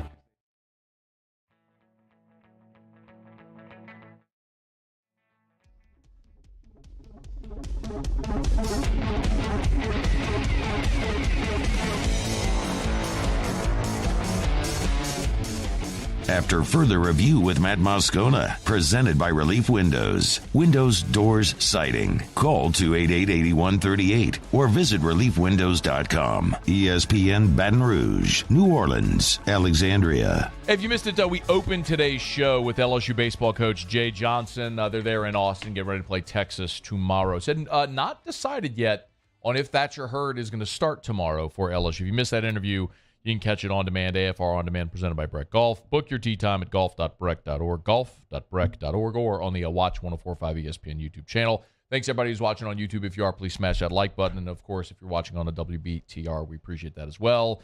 That's Cable 19 in Baton Rouge, Rev 144, or if you're a cord cutter, 36.1. We have a TV option again, so we appreciate you for being there. Okay. The NFL Combine starts this week in Indianapolis. And as we start to turn an eye toward this crop of draft prospects, we're also continuing to monitor what's going to happen with the impending free agent class. And, of course, how that's going to affect the New Orleans Saints, most notably at quarterback. Everybody's keeping an eye on Derek Carr, talking a ton about that. We know the names in the draft that we're watching. A name that we just haven't really talked about at all is current Saints quarterback Jameis Winston, who was this weekend at the HBCU Legacy Bowl and was on the broadcast on the NFL Network and talked about his contract situation. Give a listen. But technically, I'm not a free agent just yet. Oh, yes. I have one more year under contract. But, man, my main thing right now is make sure I stay healthy and be ready to play. Like, that's the only thing that's on my mind. I got to be ready to play because I know when given the opportunity, I'm going to look forward to taking advantage of it. Was that a little bit last year, a little bit of a push being healthy and being ready to play? Because I know you went hard trying to be ready, and I know you're not one to make excuses, but the sense I got was you weren't truly 100% while you were trying to play, to have that health to go out and compete as you normally do. No, I wasn't, but that comes with the territory. Right, that's good. It's part of the thing, but at the same time, it is so important to be able to show your best. It is, because the film doesn't lie. Right. And the film doesn't say... well, you know he was a little hurt that day. It doesn't say that, so you have to be ready for whatever. So, again, Jameis there at the start of that, again on the NFL Network, said, well, I'm not a free agent yet. And so that caused a little bit of a stir. And from my standpoint, I totally understand why Jameis would say that. Keep in mind that if Jameis is under contract for the start of the cap year, he's going to earn a base salary of $12.8 million.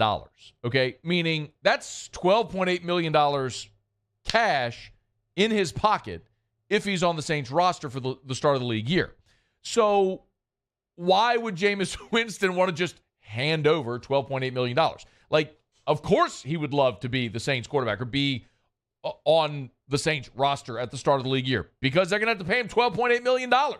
Otherwise, if they cut him, they don't have to pay him that money, that salary. So that cash value, his dead cap hit number. Now, I guess it's going to depend on, when they release him, how it's all structured, et cetera. Like, if they'll likely cut him, designated as a post-June 1st release, and then his dead cap number goes to $2.8 million. So, financially, that makes sense for New Orleans. They're not going to pay him the $12.8 million cash. They'll designate it a post-June 1 release, and they'll save $10 million roughly against the cap. So, that's what's going to happen. That's what makes the most sense financially for New Orleans. And for Jameis, it makes sense why he would, of course, love to be there because it's worth $12 million. I mean, if the Saints cut him, they don't have to pay him that money. Nobody else is going to pay him $12 million for being a backup the last 3 years. So I get why Jameis is coming at it from the angle that he did in that soundbite. But the New Orleans Saints have told you what they're doing. Like, Jameis Winston is, like, this coaching staff has made up its mind. Like, you were 22nd in the NFL in scoring offense. You were bad, like objectively bad offensively this year. And they stuck with Andy Dalton. Like, I God bless. Y'all know my feelings on Jameis from the time he was a free agent in Tampa. I was like the first one pounding the table saying, sign Jameis Winston, sign Jameis Winston. Because the whole concept was just what you have with Teddy Bridgewater. Bring him in, let him back up Drew Brees, let him learn, and then maybe you have your guy in his physical prime, and maybe you can coach some of the bad habits out of him, put him in an offense that's going to help him succeed, learn from Drew Brees, all the stuff. It hadn't worked for a lot of different reasons. Sean Payton left, the injuries, all of it. Maybe you'll just never be a great player, whatever. It just hasn't worked, okay? And Dennis Allen has made his mind up. He stuck with Andy Dalton last year. We know what Jameis's contract situation is. He ain't going to be back. So, I mean, if you gave me my option, would I want Andy Dalton or Jameis Winston? Of course I want Jameis Winston. He's got a higher ceiling. Let's see him play when he's healthy. Like, could it be any worse? You were 7-10. You missed the playoffs. Like, what do you go 6-11? I mean, at this point, what does it matter if you're just trying to bridge to what your future is? So, but financially, the contract being what it is, and what the Saints did competitively last year, sticking with Andy Dalton, tells you everything you need to know. Jameis isn't going to be back. The reason he said it the way he did is because, of course, he doesn't want to be a free agent. If he's a free agent, it means the Saints aren't paying him nearly $13 million. So I get it. The two interesting things that popped up today. One was from Bill Barnwell over at ESPN.com, and I like Bill. I think he does a good job. And for his, I like his writing style. I like the sort of the manner in which he addresses a lot of the other things. So he looked at kind of top landing spots for all the quarterbacks this free agent class, and all the teams that need to improve at quarterback. And so for free agents, excuse me, like the top moves in free agency for all the teams in the NFL. And the top move that he had for the New Orleans Saints in this free agent class is signing Derek Carr. And that's, I don't think, going to be a surprise to anyone. We've talked about it enough as of right now. Carr visited the Saints. They were willing to do a deal for him, to trade for him. We know how it all played out. What his contract demands are. Is he going to get the money? I don't know all of that. But more and more and more and more, it seems as though this is going to be the landing spot. If Aaron Rodgers leaves Green Bay, goes to the Jets, I think the market for Derek Carr is very soft, especially at the price he wants. So maybe sans a lot of competition, the Saints are able to sign Derek Carr at a more affordable price, which I'm okay with. I want to reiterate my feeling on Derek Carr. I was adamantly opposed to the Saints trading for Derek Carr because you would have been giving up an asset to acquire not only the player, but the player and his contract, which would have been awful for New Orleans for 3 years, north of $40 million in the next 2 years. That would have been horrendous. Now, if you can sign Derek Carr and sign him to a team-friendly contract, okay. Structure it however you want, make it work. Fine. You're better at quarterback with Derek Carr than you are with Andy Dalton. I think we would all agree to that. Now, what's that price tag? We'll discuss that when that happens, but it seems more and more likely that Derek Carr is going to be the guy for New Orleans, unless if there's another team out there that we're just not foreseeing that may jump up and grab Derek Carr. The wild card in this, which I think is, I want to be very clear. I would put the odds of this happening at like 6%. Maybe like 5.8%, so that it's less than 6%. But Reggie Bush, quote tweet, if you saw this on Friday, so Barstool Nola did a graphic, like an edit of Lamar Jackson in a Saints uniform. And Reggie Bush quote tweeted it and said, "Come on home, LJ. We got you," with the $sign emojis. Okay. Number one. First, I love that Reggie Bush is a Saints ambassador. Like, of course, Reggie was drafted by New Orleans. The Saints had a love affair with him. The city had a love affair with him. The Saint Reggie, the Reggie chants. He won a Super Bowl in New Orleans, all that stuff. He also left New Orleans and played in Miami and in Detroit and in San Francisco and played a lot of different places. And he's from San Diego and he played at SC. And so Reggie's got a lot of ties elsewhere. So the fact that he associates himself with New Orleans, I don't know if you'll agree with this. It just gives me the warm and fuzzies, okay? Like, some of you may roll your eyes or laugh. That's fine. I'm good with it. But I'm glad. I just love that Reggie said, "Come home, Lamar," like saying New Orleans is his home. I love that. And maybe that's an insecurity thing from a small market team that I love when stars like to associate themselves with the city. So I love that from Reggie Bush. That's number one. Number two, I think there's like what did I say? 5.8% chance? Was that what I get? Less, so it's less than 5.8% chance of Lamar Jackson ending up in New Orleans. The Ravens are going to tag Lamar Jackson. They're not going to let him walk for nothing. He's a former league MVP. He is a young guy at 26 years old. He is still extremely dynamic. I would be fascinating to see what Lamar Jackson would look like in Baltimore with Todd Monken as his new offensive coordinator, play caller. But Baltimore is not going to let Lamar Jackson walk. So they're going to do one of two things. They're either going to franchise tag him with the exclusive tag, meaning they'd probably pay him around $45 million. Again, it's the average of the top 5 highest salaries at that position in the NFL. So it'd be somewhere north of around $45 million would be the tag. Or they could sign to the non-exclusive tag, which is less, which would be around $32 million. And other teams could sign Lamar Jackson to an offer sheet, and ultimately, if the Ravens decided not to match, they would be compensated with draft capital. Both of those things would exclude the New Orleans Saints. Number one, if Baltimore signs Lamar Jackson to an exclusive franchise tag, well, then he's a Baltimore Raven. That's that. If they sign him to the non-exclusive tag, then the Saints would have to go essentially sign Lamar Jackson to a contract. He would have to want to sign with New Orleans, and then the Saints would have to have the draft capital to give to Baltimore in exchange for signing their free agent, which the Saints don't have. So I would love this. I would love to see Lamar Jackson as a New Orleans Saint. That may be polarizing for some. The idea of a mobile quarterback who could be more injury prone, I understand. I'm also talking about a dude that's 26 years old who's won a league MVP, who's led a team to a 15-win season. Like, that dude can win at this level. We've seen it. So that's really exciting. I also don't think it's in any way realistic that Lamar Jackson would end up in New Orleans. So you just start to check the boxes, and you see what are realistic possibilities. Financially, Jameis doesn't make sense. Like, they're going to cut him. Derek Carr, they like him a lot. Does he reciprocate? We'll see. Lamar Jackson, there's just not really a way. Aaron Rodgers is not going to be considering New Orleans. So you look at a very watered-down quarterback market. Can you get Derek Carr to sign with you? Do you draft a quarterback with either the 29th or the 40th pick of the draft? Like, do you go sign Carson Wentz, who was let go by Washington? I mean, these are your options. None of them are great.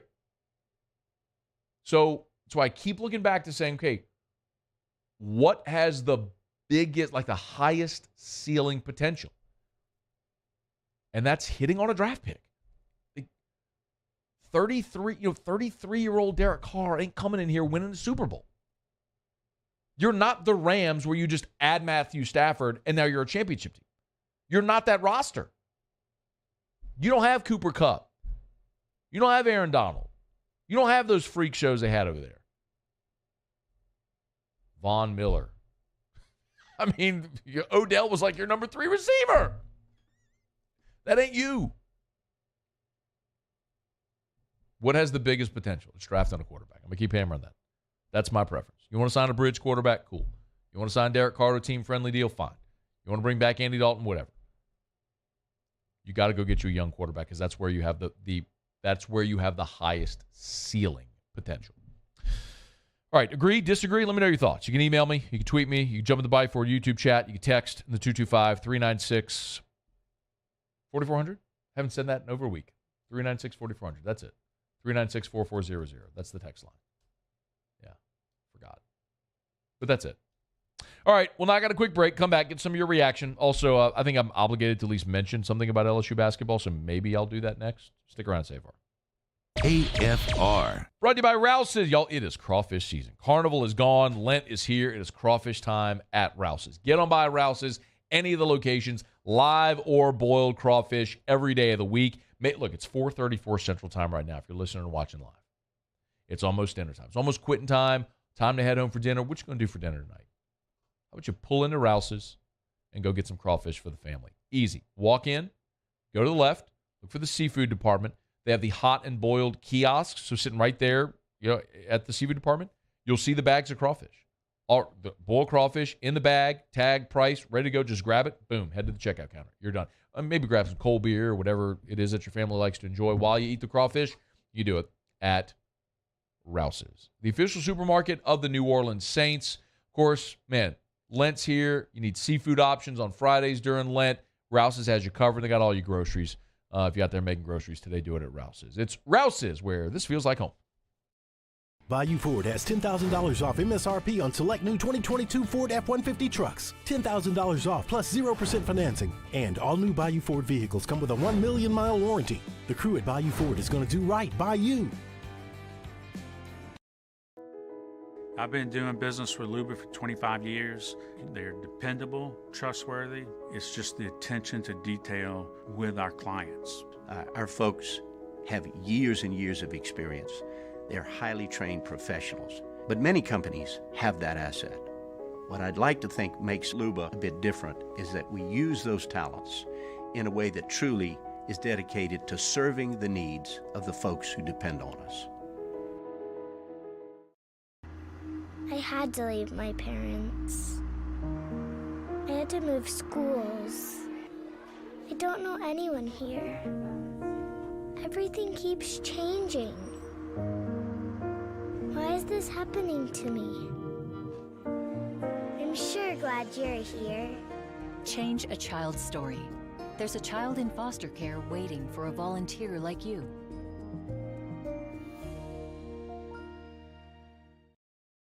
Louisiana.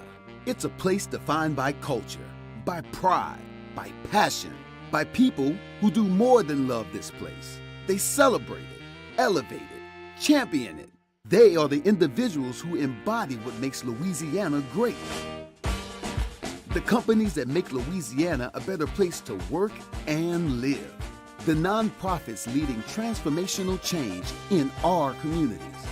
Champions of Louisiana are all around us, and LWCC is proud to celebrate them because we've always been Louisiana loyal, supporting the workers, the innovators, the change agents of this great place we call home. Who are the champions around you? Together, we can share their stories. Together, we can help our home state thrive.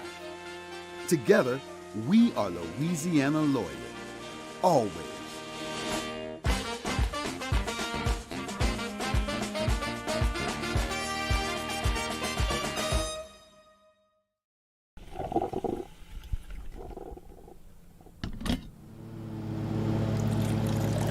What the? Is that a skag? You've got to be kidding me. Look at those stripes. Oh, and that comfy seat. It's like he's riding on a cloud. We get it, Gary. Your stripes look perfect. The moment you know you want a skag. Skag. Simply the best. Women who suffer from cardiac arrest outside of a hospital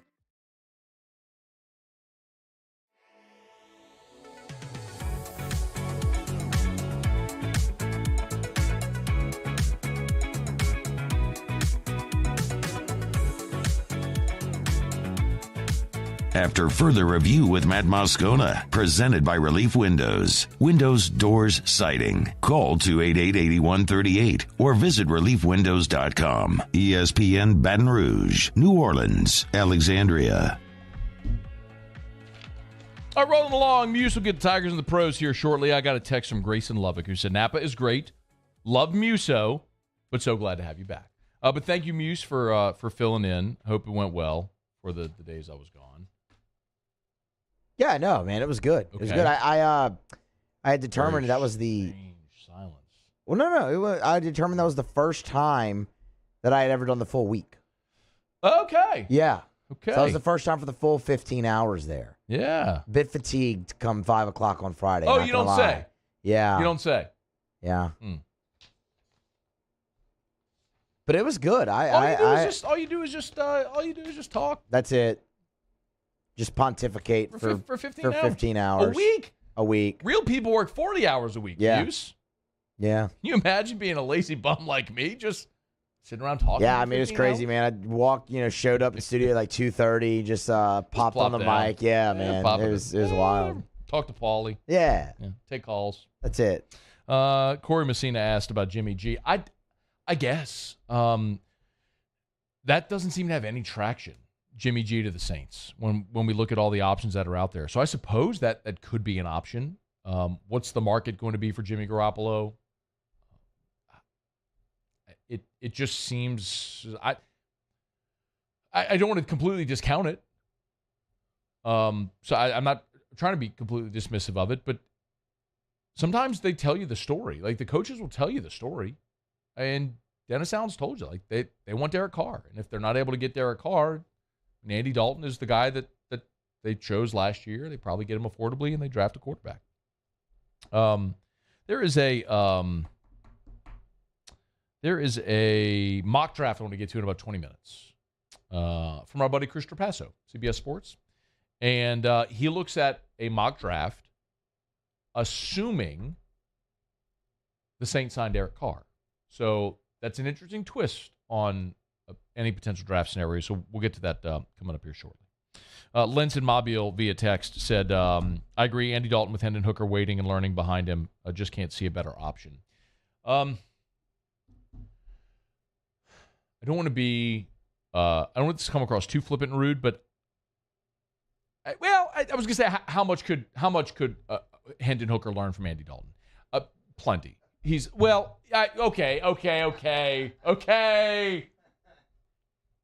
A little harsh there, huh? I mean, come on, guys. What's he ever done? He's been in the playoffs. He's never won a playoff game. He's won a Rose Bowl. I mean, look. This ain't college. Hey. Just say it. He's won a Rose Bowl. That's impressive. No, yeah. It's kind of true.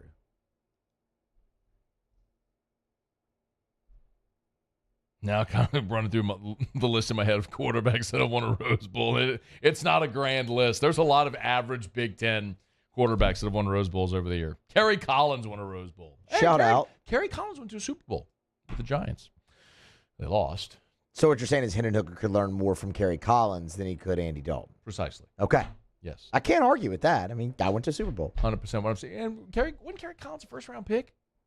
Kerry Collins went Giants, Panthers. You looking him up? Yep. I'm almost positive Kerry Collins was a first. Kijana Carter was a first-round pick in that draft. I think he was the second pick. He was the fifth overall pick. So fifth, fifth overall pick. Kijana Carter was second? Hold on, I got to click on the draft for that. And I know Tony Baselli. Kijana Carter was first. Kijana Carter was first. Oh, God. Kijana was first. Baselli was second. Oh. Steve McNair, number 3 overall. Yeah, what that, man. That was a fun Rose Bowl. That Rose Bowl game, Penn State beat Oregon. And what?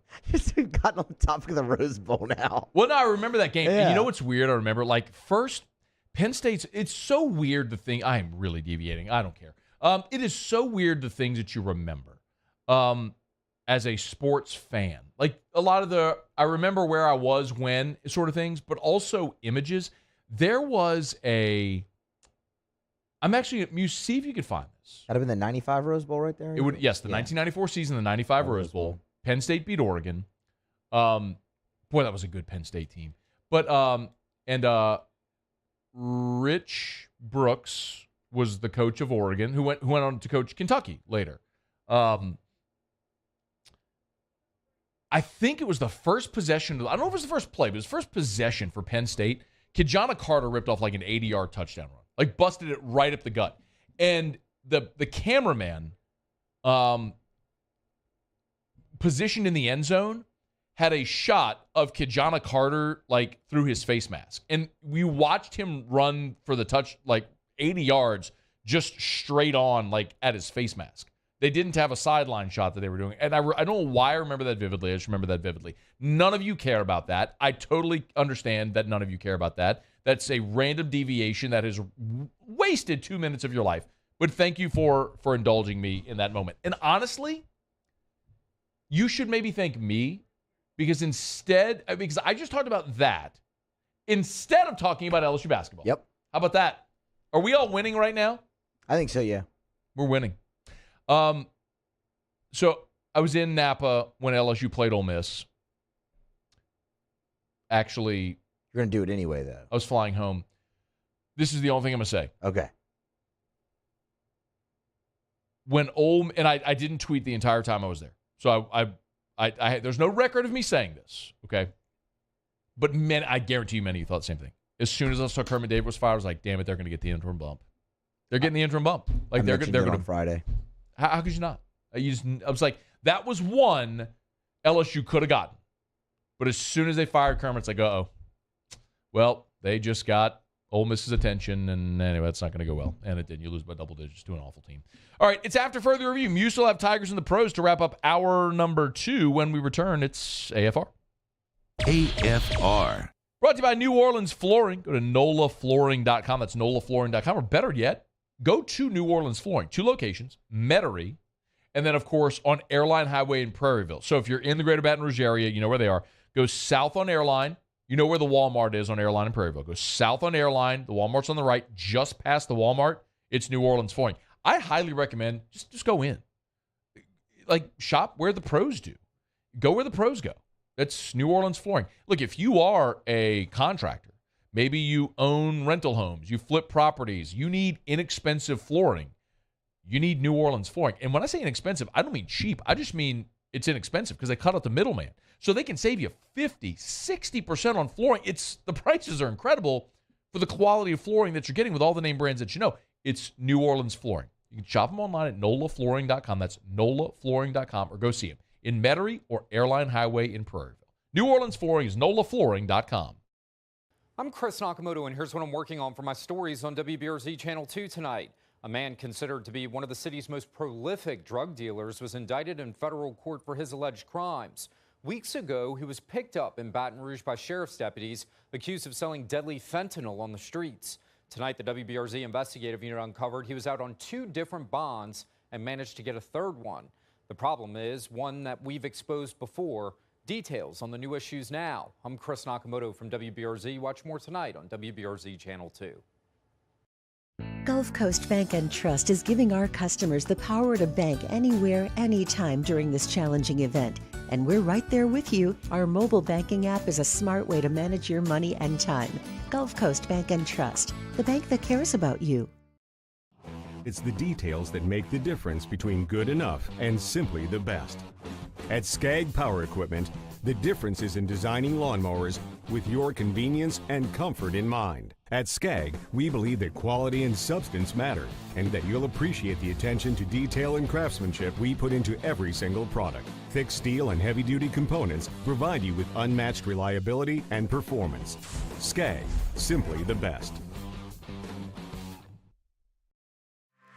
Women who suffer from cardiac arrest outside of a hospital are less likely than men to receive life-saving CPR from bystanders. This is especially true for Black and Latino women. Be the one in your family to help change this statistic by taking the American Heart Association's challenge to learn CPR. Be the beat for someone you love. You can make a difference when it matters most. Go to heart.org today to take the CPR challenge and save lives.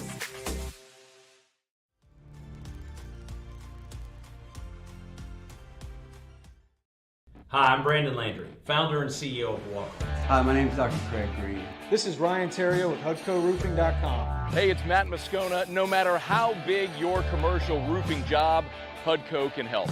My patients come to me because they trust that I can get the job done at a high level. Ryan Terrio and Richard Tilley have the same level of trust when it comes to roofing. If you have a roofing issue, call HUDCO Roofing. Give us a call, 364-1007, and we'll come to your house and give you a free inspection. I've been doing business with Luba for 25 years. They're dependable, trustworthy.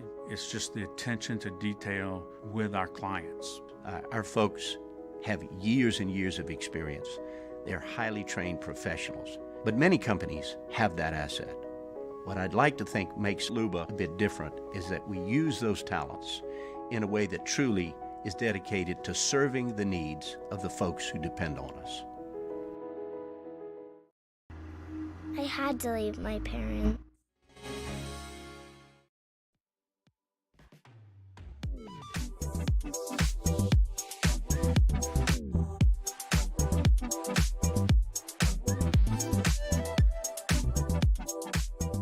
After further review with Matt Moscona, presented by Relief Windows. Windows, doors, siding. Call 288-8138 or visit reliefwindows.com. ESPN Baton Rouge, New Orleans, Alexandria. All right, rolling along here in hour number 2. We'll get to Chris Trapasso's updated mock draft in about 10 minutes from right now. Big surprise in his mock draft also where he's got Kayshon Boutte going. I'll tell you about that coming up here shortly. Right now, Musso, Tigers in the Pros. Tigers in the Pros. They still bleed purple and gold. They're just really rich now. Presented by Lee Michaels Fine Jewelry. Lee Michaels Fine Jewelry, where Baton Rouge gets engaged. The NFL Scouting Combine is this week, and one former Tiger, I guess you could kind of say now, is not going to be participating very much in it. That's Jaquelin Roy. Mike Garafolo from the NFL Network reported this earlier. That Jaquelin Roy, will run his 40 and do his broad and vertical jumps at LSU Pro Day instead of the Combine after tweaking his hamstring in training, citing Jaquelin Roy's agent as the source. NFL Network has a third-round grade on Jaquelin Roy. NBA action. Actually, let's do XFL first. Jontre Kirkland, another solid day for the Houston Roughnecks over the weekend. 2 receptions for 56 yards, a long of 40. He's near the top of the Roughnecks stats as their leading receiver is Jontre Kirkland. Now, NBA action from over the weekend. Really solid day for Cam Thomas last night. 29 minutes off the bench, 22 points, 6 of 14 shooting. Really good. 2 rebounds and 3 assists wrapped up his night. Ben Simmons did not play in the game. Naz Reid went off. I kind of wish Naz played somewhere else besides Minnesota so he could be in the starting lineup more regularly. 36 minutes last night in a starting role. Dropped 30 points and 9 rebounds. Also stole the ball 5 times and blocked 2 shots. I don't have it in front of me, but I'm going to go out on a limb and say 5 steals is a career high for Naz Reid. He was all over the floor. That was a national game on ESPN last night I was watching. He looks awesome. He's even leaned out too. I mean, Naz looks. And he already looked like he wasn't human when he was at LSU. We joke all the time. They should have stayed. Whatever. I'll maybe at some point I'll let that rest. Probably not actually. Don't. No, I won't ever. But he looks awesome, man. He was fun to watch. It was fun to watch him run last night. And Watford last night, I don't know if you have that coming up, but he was – okay, good. Sorry. That was next. Trendon Watford. 24 minutes off the bench for the Trailblazers last night in a victory over the Rockets. 6 points for Trendon Watford, 3 rebounds and 2 assists. Playing the Rockets, that means he's facing off against Tari Eason, who had a double-double last night. 28 minutes, 15 points, and 10 boards to complement 3 assists and 2 steals. So really nice night for both the former Tigers in that game. Yeah, that also happened to be the game where a guy scored 71 points. Yeah. So they were both just standing around watching Dame score 71 is basically what happened. He didn't go to LSU, though. So, I mean, we can't. I don't care. That was phenomenal. We can't give him all the love, though. It was. He scored 71. It was nice. On 71 on 38 shots from Damian Lillard. Anyway, PGA Tour, what we'll wrap up with. Really solid week for Ben Taylor at the Honda Classic. Finished tied for 5th. It's part of a 5-way tie, so that kind of screwed up his winnings a little bit, $228K, but not bad for a week's work there. 9 under par, just missed 4 rounds in the 60s, shot 70 in his final round, but just 5 shots off the eventual winner there, Bassett. So good week for Ben Taylor. That's Tigers in the Pros. Presented by Lee Michaels Fine Jewelry, LMFJ.com. LMFJ.com for Lee Michaels Fine Jewelry. Gentlemen, if you did not get her what she wanted for Valentine's Day, there is a way to rectify it. Lee Michaels can help. Sparkling, beautiful diamonds, sure to thrill her and make you the hero. It's Lee Michaels Fine Jewelry, LMFJ.com for Lee Michaels Fine Jewelry. It is after further review. Yeah, that was bonkers last night, man. I was watching the Warriors against Minnesota. Nas was awesome last night. And then when you started to get the word of Dame doing what he was doing, flipped over to NBA TV, and it was just phenomenal to watch Dame go. I mean, 71 points. That's happened twice already this year. But NBA, man,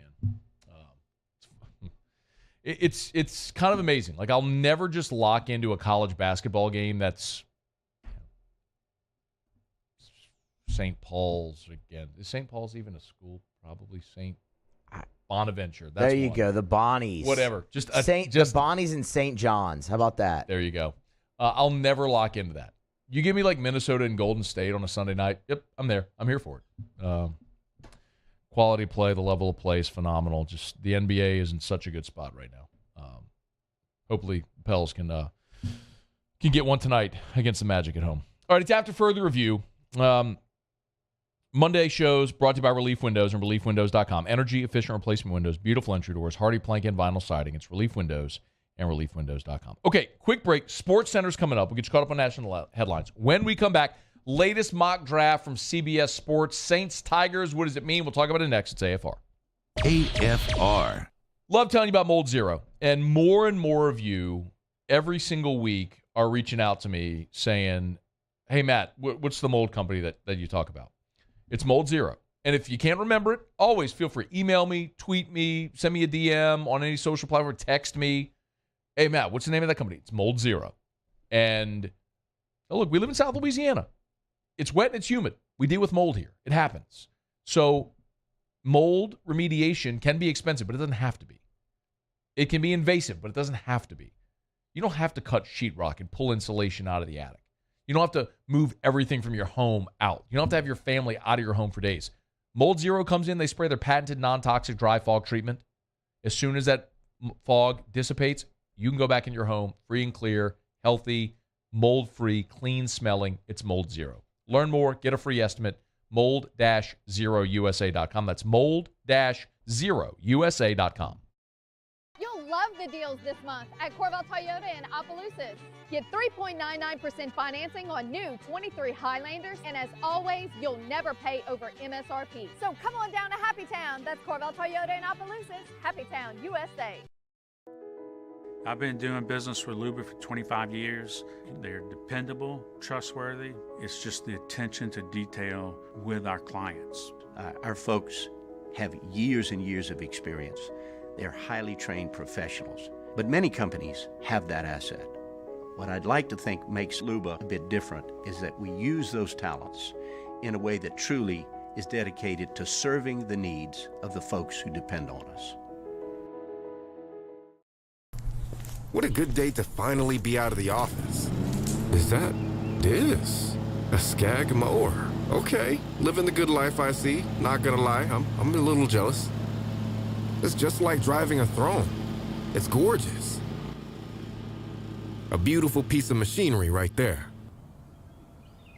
The moment you know you want a Skag. Skag. Simply the best. Women who suffer from cardiac arrest outside of a hospital are less likely than men to receive life-saving CPR from bystanders. This is especially true for Black and Latino women. Be the one in your family to help change this statistic by taking the American Heart Association's challenge to learn CPR. Be the beat for someone you love. You can make a difference when it matters most. Go to heart.org today to take the CPR challenge and save lives.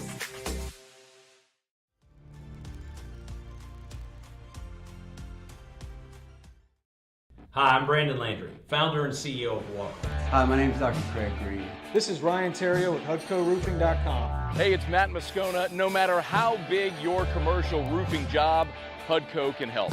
My patients come to me because they trust that I can get the job done at a high level.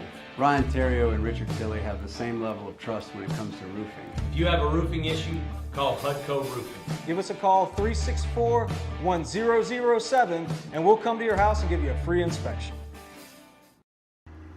I had to leave my parents. I had to move schools. I don't know anyone here. Everything keeps changing. Why is this happening to me? I'm sure glad you're here. Change a child's story.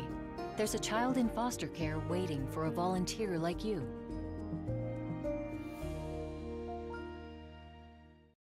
Gulf Coast Bank and Trust is giving our customers the power to bank anywhere, anytime during this challenging event. And we're right there with you. Our mobile banking app is a smart way to manage your money and time. Gulf Coast Bank and Trust, the bank that cares about you.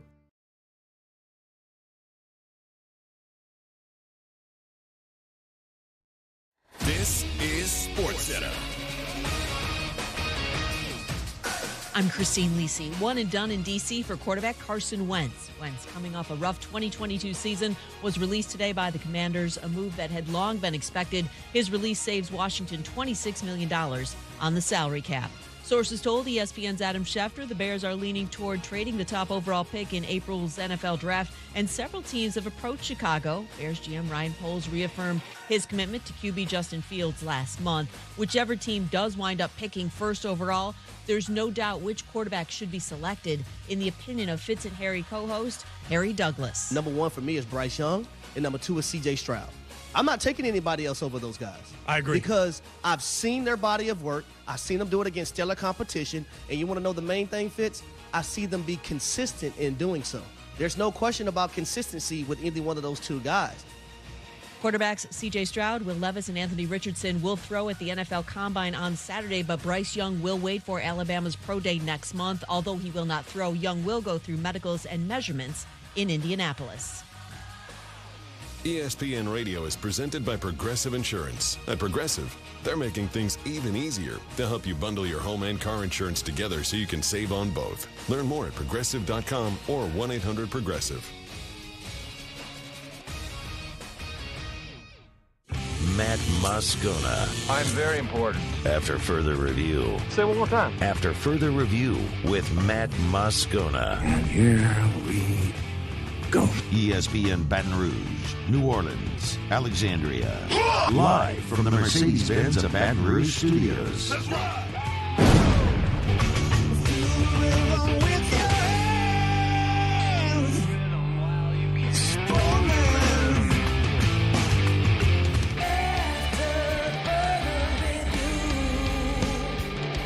Hour 3.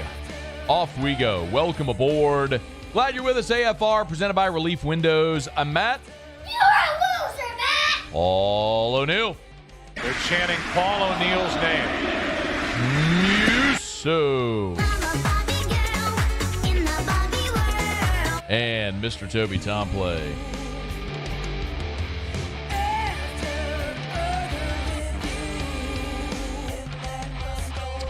All right, we're here. Glad you are as well. 5 o'clock quitting time. Glad you are driving home with us. Jay Johnson was here to start the show.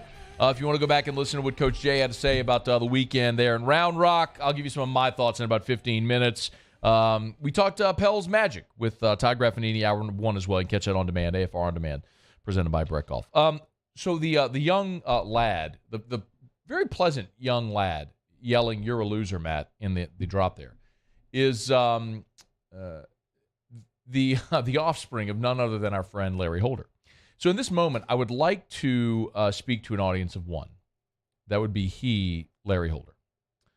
Where are you, Larry?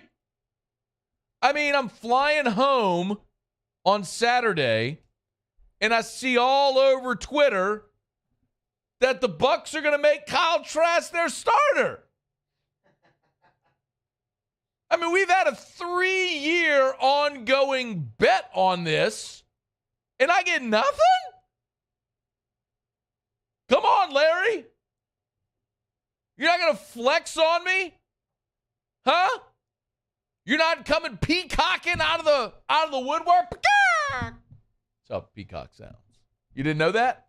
You didn't know that? I don't think that's how a peacock sounds. That's exactly how a peacock sounds. I know peacocks. That sounded like a cross between a seagull and a chicken. I know a peacock. And that's how they sound. In this story, that is how they sound. Okay. That makes a little more sense. Mm-hmm. Okay. Do you honestly think Kyle Trask is going to be the starter week 1 in Tampa? Yes or no? Muse. Yes. Jacob Beck, yes or no? All right, he said he's giving thumbs up, yes. Paul O'Neill, yes or no? No. Bro. Kyle Trask ain't going to be the starter in Tampa. The report the other day was they're planning to start the season with him. What did that report? Hey, they're going to start the season with Kyle Trask as a starter. Now the OC's like, yeah, we're going to give him a chance to compete. They don't have everybody else on the roster.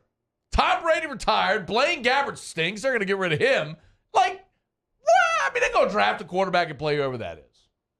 Kyle Trash. Get out of here. I think they tank. Maybe. Or maybe they trade up to the number 1 spot and take Bryce Young. That's not out of the realm of possibility. Because they sure can't afford to go sign a quarterback. But what they do have is draft capital. Okay, anyway. Larry, I'm calling you out, Larry Holder. Where are you, Uncle Larry? Come Peacock. Because that's how a peacock sounds. Kind of like your kid yelling, you're a loser, Matt. Teach your kid some manners, Holder. What's your problem? Anyway. Okay, so Chris Trapasso over at CBS Sports. Been a friend of the show for a while. Does a really good job. NFL draft analyst. And will be at the Combine in Indy this week. He's got a 2-round mock draft out. Now, for his 2-round mock draft, he makes several quarterback moves in the mock draft. He's got the Saints signing Derek Carr. He's got Aaron Rodgers being traded to the Jets. He's got Lamar Jackson being traded to the Commanders. Of course, Carson Wentz today was let go by Washington. Does Washington have the draft capital to make something like that? Maybe. I'm not going to sit here and tell you I know what the inner workings of the Commanders are. I don't care. All I know is that Lamar to the Saints is not realistic. And then Jimmy Garoppolo signing with the Raiders. So he's got those 4 quarterback dominoes falling to line up the draft, which means as they go into the draft, he's got the Indianapolis Colts trading up to the number 1 pick. The Bears have leaked that they would be interested in moving back in the draft. So he's got the Colts moving up to number 1 and taking Anthony Richardson from Florida. Oh, why are you rolling your eyes? I could hear your eyes roll. Because he'd be there at 5. There's no reason to trade up for Anthony Richardson. I don't know, bro. If he's your guy, you go get him. I think Richardson is going to be a fascinating prospect to watch during this draft process because he has the most Zach Wilson potential. And what I mean is he has the most potential for a team or teams to just become enamored with the athlete, ignoring all of the flaws that you see on film and just becoming absolutely in love. Remember, I mean, the punchline about Zach Wilson is that he was taken 2nd overall because he made 1 throw on the run against his body. Like 50 yards on a dime, everyone went, Jets! Number 2 overall pick, Zach Wilson, against air. Send the card to the podium now. But he's got that potential. I mean, we would agree on that. He's the one guy in this draft that has that type of potential. That throughout the Combine, Pro Day, the teams that could become enamored with the athlete and overdraft him, that could happen. Okay, so Colts taking Richardson number 1, Bryce Young 2 to the Texans, Jalen Carter 3 to Arizona, Will Anderson 4 to Chicago. Of course, Chicago moving back, as it's been reported might happen. Will Levis going 5 to Carolina, trading with a mock trade with Carolina moving up to 5 to take Will Levis. That would get them their quarterback of the future. The Lions at 6 with the Rams pick, taking Devon Witherspoon. Quentin Johnson, the wide receiver at TCU, going to the Raiders because, of course, the Raiders would take a wide receiver with the 7th pick. C.J. Stroud, 8 to the Giants with the Falcons trading back. That would be fascinating there if the Falcons moved back and if the Giants with Danny Dimes still took a quarterback. So you run through the first round, and I just kind of look at really where the quarterbacks are there any LSU guys, and then what does he have the Saints doing? At 29, now keep in mind, he's got the Saints taking or signing Derek Carr. So the Saints, in theory, then wouldn't need to draft a quarterback. And at 29, at CBS Sports, Chris Trapasso has the Saints taking Zay Flowers, wide receiver out of Boston College. 5'10", 172 pounds.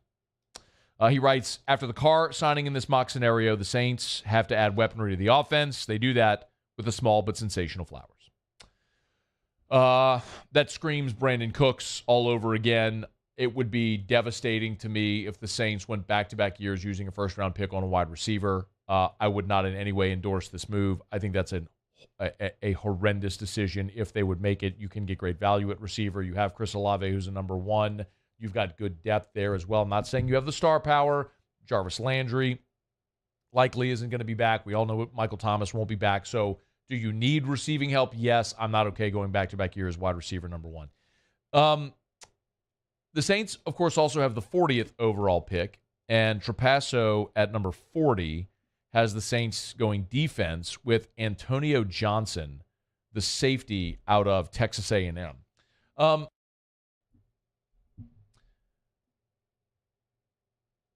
I think the Saints need a lot of help defensively, but I think it's primarily in the defensive front seven. We saw the run defense plummet this year, all the way down to 22nd, after the Saints had gone like 3 years without allowing a 100-yard rusher. I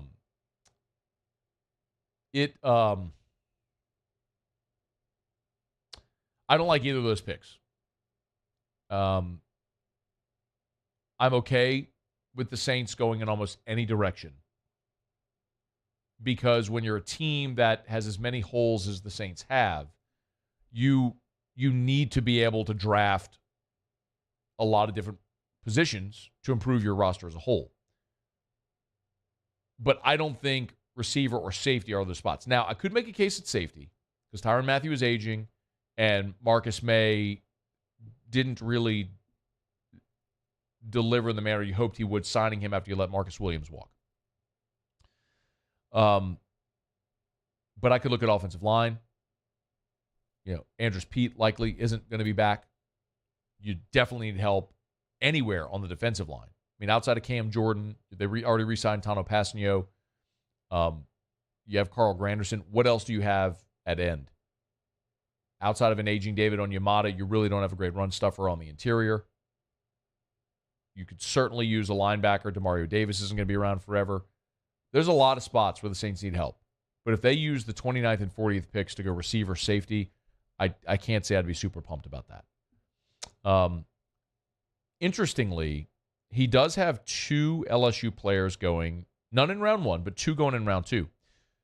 With the first pick of round two, he's got the Pittsburgh Steelers taking Kayshon Boutte.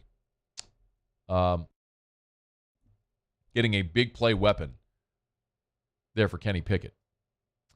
And then 10 picks later, he's got the Cleveland Browns at 42, taking B.J. Ojulari. So two LSU Tigers early in round two. I think both those would be good spots for the respective players if they were to go that way. But the story there, of course, would be what he would have the Saints doing, and maybe most notably not going quarterback with either of their first two picks because they signed Derek Carr in this hypothetical, this mock scenario. I think none of us knows exactly what the Saints are going to do, but one of the most curious part of the quarterback conundrum they have this offseason is if the Saints do sign a quarterback in free agency, if it's Derek Carr, if it's Garoppolo, any of the names we talked about, if they do add a veteran, are they still willing to draft one? And that's what we don't know. Or do they just remove quarterback from their draft board? We'll find out in time. But in this scenario, anyway, Chris Trapasso has the Saints not looking quarterback because they signed Derek Carr. All right, it's after further review. Love telling you about Traction. Traction Sports. Go to TractionSports.com. A facility unlike any other, certainly in the city, in the state, in this region, and on par with any in the country. You go into Traction and you see this wall of photos of all these collegiate professional athletes. You see these jerseys all over the wall of all the athletes, professional athletes, collegiate athletes that have trained at Traction. And you realize when your son or daughter goes and trains at Traction, they're training in the same facility where pros train.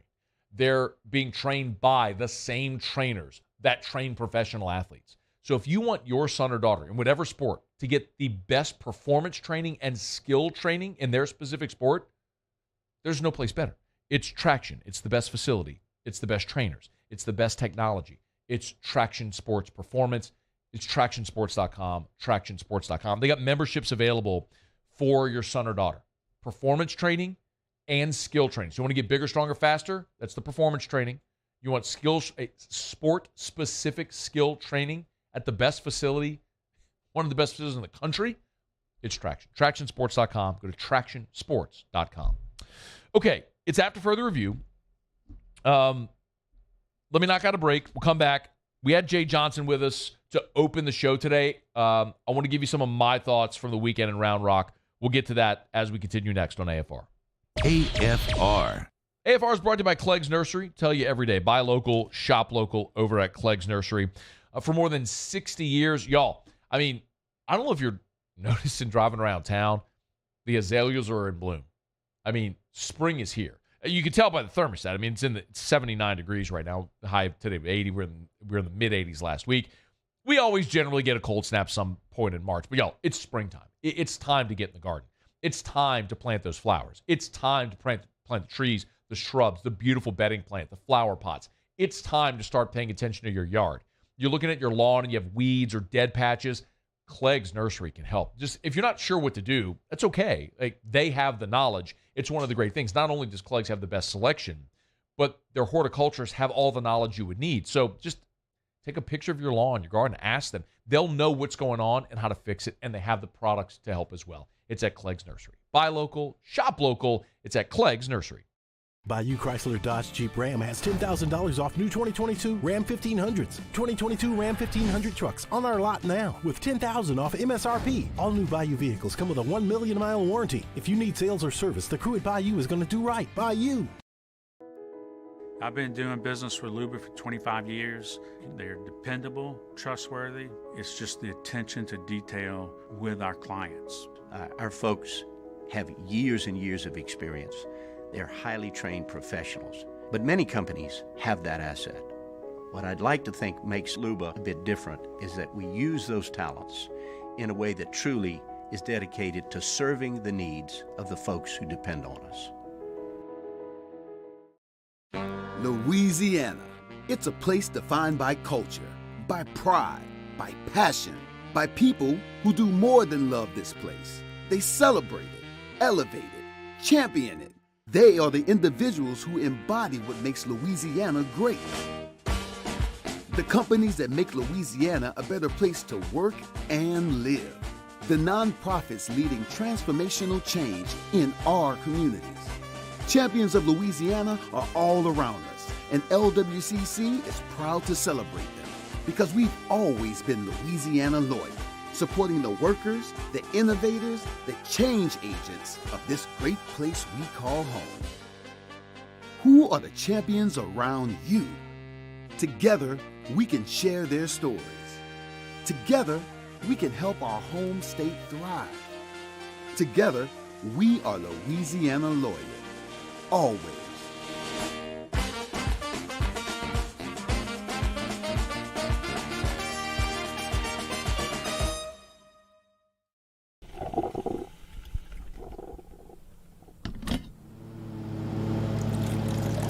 What the? Is that a skag? You've got to be kidding me. Look at those stripes. Oh, and that comfy seat. It's like he's riding on a cloud. We get it, Gary. Your stripes look perfect. The moment you know you want a Skag. Skag. Simply the best. Women who suffer from cardiac arrest outside of a hospital are less likely than men to receive life-saving CPR from bystanders. This is especially true for Black and Latino women. Be the one in your family to help change this statistic by taking the American Heart Association's challenge to learn CPR. Be the beat for someone you love. You can make a difference when it matters most. Go to heart.org today to take the CPR challenge and save lives.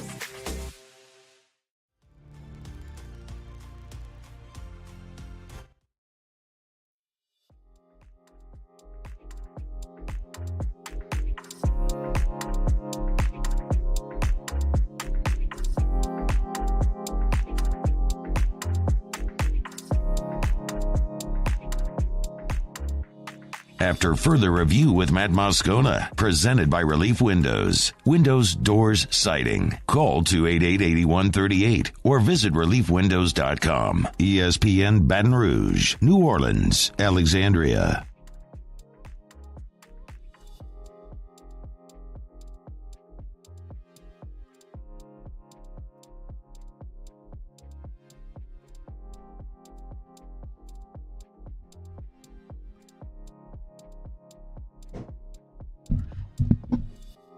All right, welcome back. Glad you're with us here on a Monday edition of AFR presented by Relief Windows.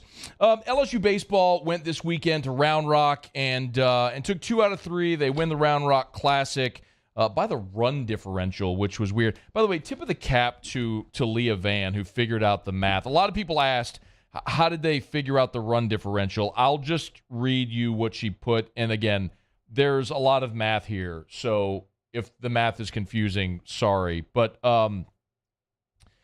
she noted, and this is on Twitter. If you want to go check out Leah's Twitter, you can see it there.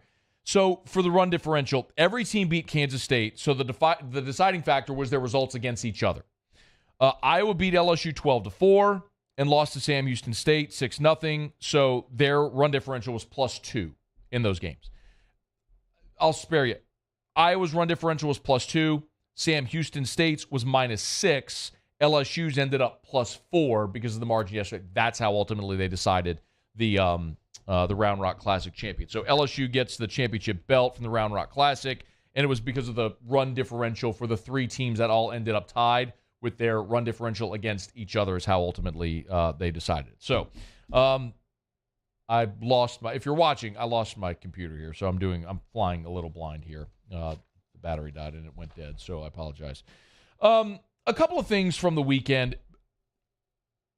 First and foremost, I will always, 100% of the time, without exception, always prefer LSU go on the road and play a series like they did this weekend and play 3 good teams and maybe lose and get exposed at times, then stay at home and blow out Western Michigan 3 times.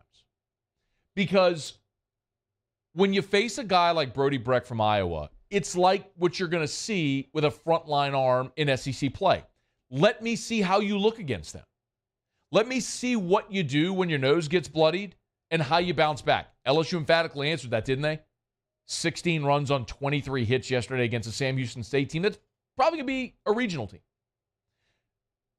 I would always rather have to get on a bus, go somewhere, play, sleep in a different bed, sit in a different dugout, stand on a different mound, look at a different batter's eye, play in a park with different dimensions. All of those things that make you uncomfortable that you're going to have to do in 5 different weekends in conference play. Yes, do it now. Go do that. Go experience that. It's better. It's why I like when LSU goes on the road and plays a midweek game at Southeast, like they're going to play at Southeastern this year, or whenever they go play a midweek game somewhere else. Get out of your comfort zone. Go do it. Go experience that. Like, if you lose a game, you lose a game. It's baseball. Everybody's going to lose games. You can play 30 SEC games. Win 20 of them, you're a national seed. Like, LSU's going to win plenty of games. But going to Round Rock and facing a front line arm like you did in Brody Breck, And losing that game, by the way, you didn't. Well, the weird thing about Brecht is, like, he couldn't locate his fastball. The kid throws 100. He couldn't throw a fastball for a strike, but he's got a great slider. And LSU couldn't lay off of it, and they kept striking out. So I don't have the box score in front of me. Like, I said my computer died. They chased him in the fourth, didn't they, Muse? I was on a plane watching this game, by the way. So I was watching it on my phone as best I could on a plane. Brecht, I want to say, I'm not looking at the box score. 6 strikeouts, 8 walks, something like that? Yeah, 6 strikeouts, 8 walks. They chased him after 3 1/3. So 3 1/3, so in the fourth. Okay. So, look, you had the bases loaded in the first, and then he struck out the side. He's really good. Do I wish that they had opportunities to break through again? They did have opportunities. Could they have broken through against him? I would have loved it. They didn't do it. And then you got handcuffed by the reliever who came in. Simpson was his name, the lefty. So, yes, incredibly frustrating. What I will tell you is I love the lineup change that Jay Johnson made on Sunday. I loved that lineup. I love Gavin Dugas leading off. I love having Dylan Cruz in the 2-hole. I love Braden Joubert behind Dylan Cruz because now you got to pick. What are you going to do? You're going to pitch to Cruz? You're going to pitch to Joubert. Okay, let's throw Joubert a couple of meatballs and let him hit 2 yaks in the day. Tommy White sitting there at cleanup? Fine. You pitch to Joubert because you don't want to pitch to White. Okay, same issue. You had Trey Morgan back in the lineup. I don't know if Trey Morgan's in the lineup on Saturday, if it makes a difference in that game. Maybe it does. Maybe it doesn't. Maybe it's a butterfly effect. Whatever. The point being, I really like that lineup. I love the fact that this team is so deep that you can continue to see defensive changes throughout a game. Like, LSU had a big lead yesterday, and late in the game, you saw what they've done several times. They bring in Milazzo to catch. They had Joubert in right, so they moved him to left. They put Paxton Kling in right field. So you get and then the first, it was either the 8th or the 9th. Again, I'm sorry, I'm not looking at the box score. The first batter hits a fly ball to right field, and Paxton Kling makes a beautiful running catch right on the line. Like, when you have that much depth, like, you just keep rotating waves of incredible talent. Like, that's the most impressive thing about this team. Everyone's going to focus on the offense, and the offense was great. And yes, Dylan Cruz going 5 for 6, and Joubert hitting a couple of bombs and all that stuff is all really impressive. But mostly, the bounce back was nice. The depth continues to show. Paul Skeens on Friday was look, he got in some trouble in the first. He worked out of it because he's a great pitcher, and he ends up striking out 11, and you win.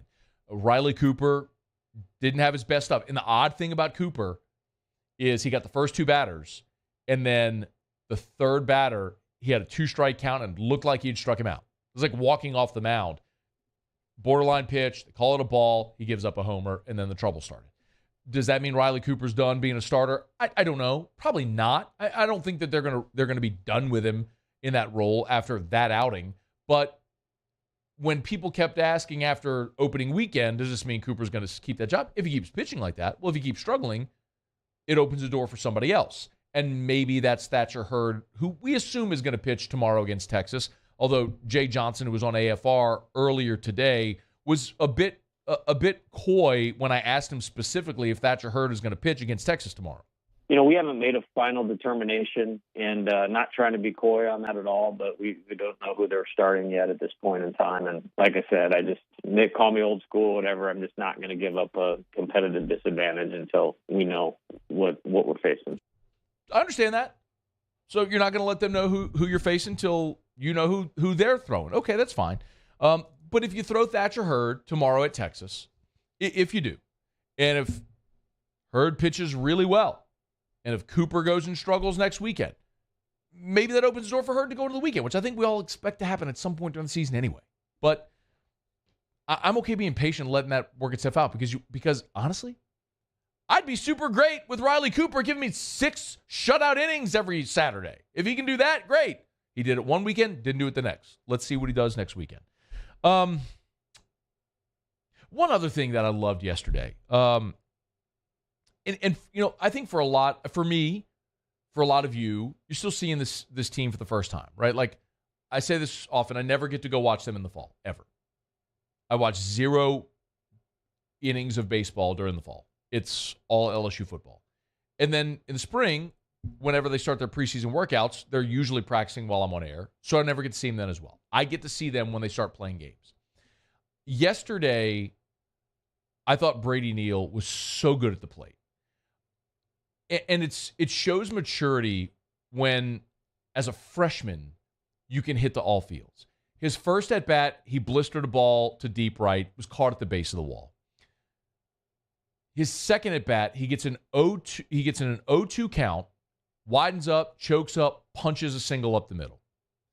Struck out his third at bat, but it was a borderline, like he had worked a count. It was a great at bat. He'd fouled off a bunch of pitches. He worked a count, and ultimately it was a borderline pitch. He was starting to walk toward first base, and they rung him up. And then in his next at bat, he ropes one into left center. So he hit the ball to all fields. He showed his ability to work a count. Like, that's a freshman hitting in the bottom third of your lineup. They are so deep and so talented. And I know that for some of you, you're just going to look at what happened on Saturday and melt. And that's fine, because that's what your fans have the right to do that. You can do what you want. But they are so good. And it's a long season, and you got to play 30 SEC games, and there's a lot we're still going to learn about this team. But I feel like we learned more about LSU in the 3 games they played in Round Rock than we did in the 3 blowout wins against Western Michigan. It's just, it's why I'll always be on board with that. And, when Jay was with us earlier today, and I'd recommend anybody go listen to that interview if you missed it. He talked about scheduling. And RPI is always going to be in his mind when he schedules. And maybe over time, that might evolve as he coaches more and more in the SEC, because you have built-in RPI. You have 30 built-in RPI games playing in the SEC. But if you're going to go play a weekend like that in Round Rock, you're going to play a Tuesday at Texas because you like the RPI implications, cool. And I'm for that, because it's going to help you more when SEC play rolls around than rolling through a bunch of patsies at the box over 3 weekends and then having to face SEC arms. So I thought it was a really, really productive weekend. Glad Trey Morgan's injury isn't more serious when we ran into the wall and left. But what a luxury it is to have, right? I mean, Tommy White goes out, but you got to have Bear Jones in the lineup. You put him in first, you put Trey Morgan in left. I mean, we've talked about that all offseason. A lot of y'all didn't like the idea of it, but it was going to happen because Trey Morgan's not going to be a first baseman at the next level. So get him some innings in the outfield when you can.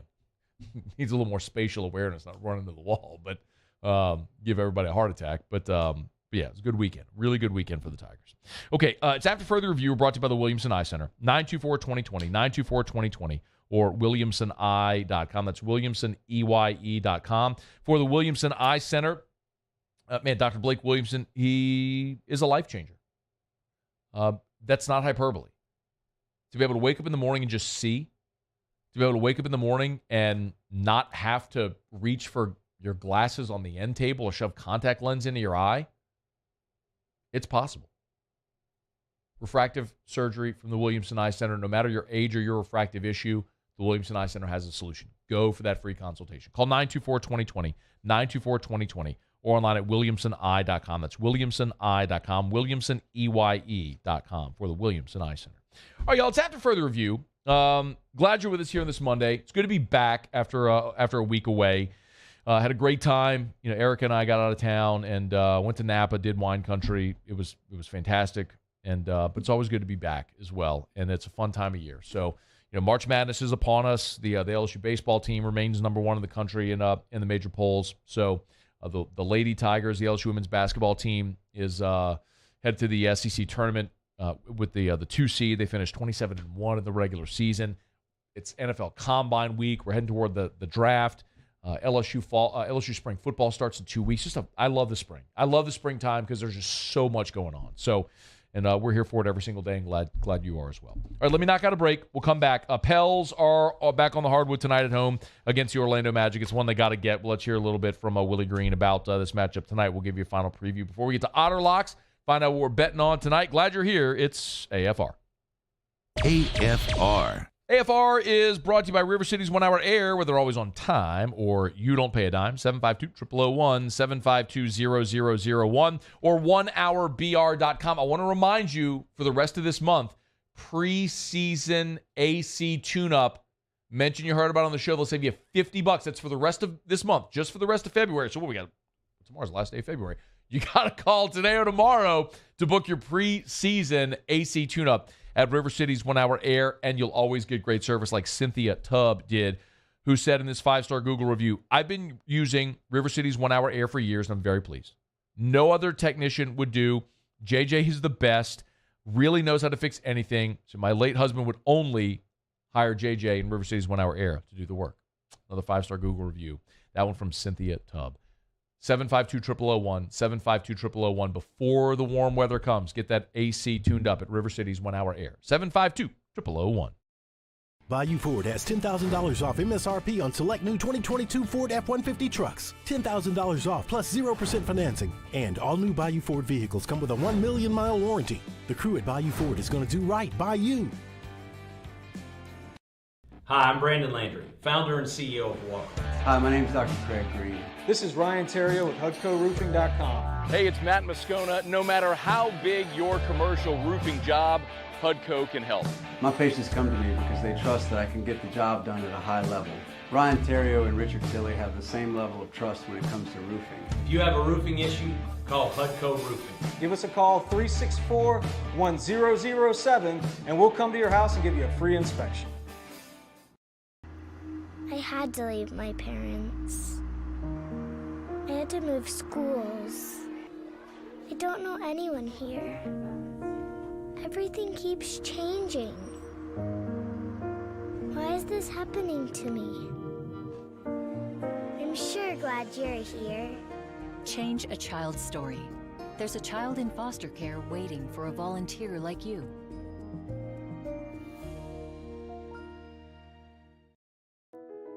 I've been doing business with Luba for 25 years. They're dependable, trustworthy. It's just the attention to detail with our clients. Our folks have years and years of experience. They're highly trained professionals. But many companies have that asset. What I'd like to think makes Luba a bit different is that we use those talents in a way that truly is dedicated to serving the needs of the folks who depend on us. Louisiana. It's a place defined by culture, by pride, by passion, by people who do more than love this place. They celebrate it, elevate it, champion it. They are the individuals who embody what makes Louisiana great. The companies that make Louisiana a better place to work and live. The nonprofits leading transformational change in our communities. Champions of Louisiana are all around us, and LWCC is proud to celebrate them because we've always been Louisiana loyal, supporting the workers, the innovators, the change agents of this great place we call home. Who are the champions around you? Together, we can share their stories. Together, we can help our home state thrive. Together, we are Louisiana loyal.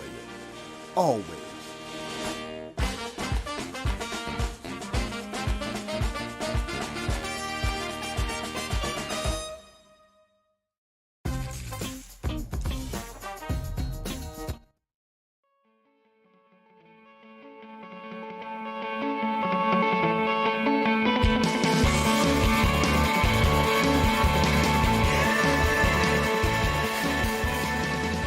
After further review with Matt Moscona, presented by Relief Windows. Windows, doors, siding. Call 288-8138 or visit reliefwindows.com. ESPN Baton Rouge, New Orleans, Alexandria.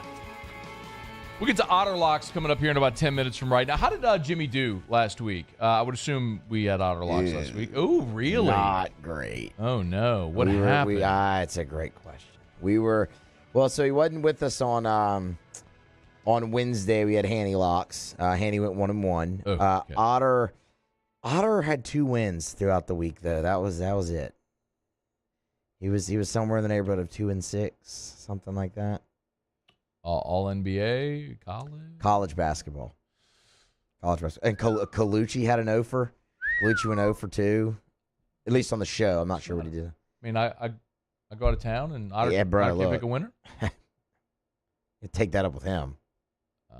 Wonder if it's maybe just the California thing. I mean, last year he was out in Del Mar and just decided he just didn't want to pick a single winner. Nah. And I go out to Napa and it's like the same thing, yeah. All right, we can get back on track tonight. I feel good about him still. Do you? Yeah. Oh. Yeah. Okay. Any particular reason why? I just like the vibes, man. I mean, he was still, his self last week. He was normal Otter. So, I mean, it just they didn't fall his way, and sometimes that happens. Oh. Gambling's hard. That's why it's gambling, right? It's no sure thing. We got to be consistent. You do. You can't take that loss and then just say, I'm done with it. I think I'd be more worried if he got shut out. He didn't get shut out. I mean, he had a couple in there. I mean, Muse, you could throw darts and hit the board. You know what I mean? The old blind squirrel thing, yeah. Look, I got faith in him this week. I think it's a new week. I think he's ready to go. Okay. I'm excited to hear from my guy, see what he's got. I didn't partake in any of this. There's no sports betting in California. I mean, lucky you, honestly. And when I'm gone, I don't listen. I'm completely disengaged. So I had no idea that Otter had this type of week. It was rough. Sounds like it. Okay. See if we can get him back on track. Pels need to get back on track as well.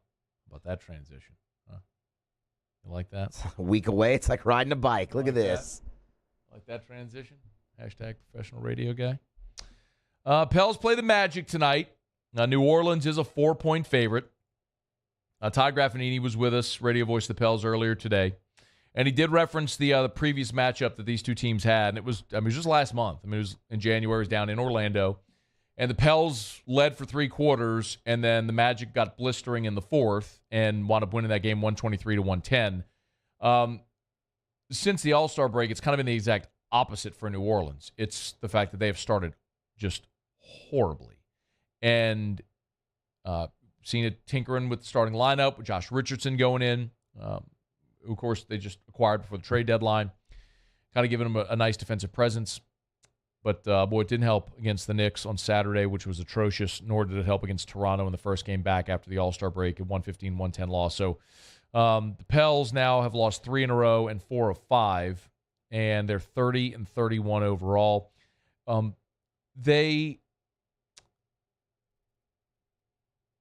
If you are someone who believes that they're done, I don't have a great counter-argument to you.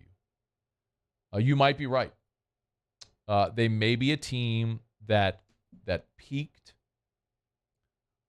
in January and are just not going to regain that form. Zion's injury was crippling. They suffered a 10-game losing streak, and they just have not been able to get it back up off the mat. Now, it really depends if you're glass half full, glass half empty. And the counter argument that I could make is really 2 things. Number one, you're going to get Zion back at some point, most likely. And you do have a manageable schedule.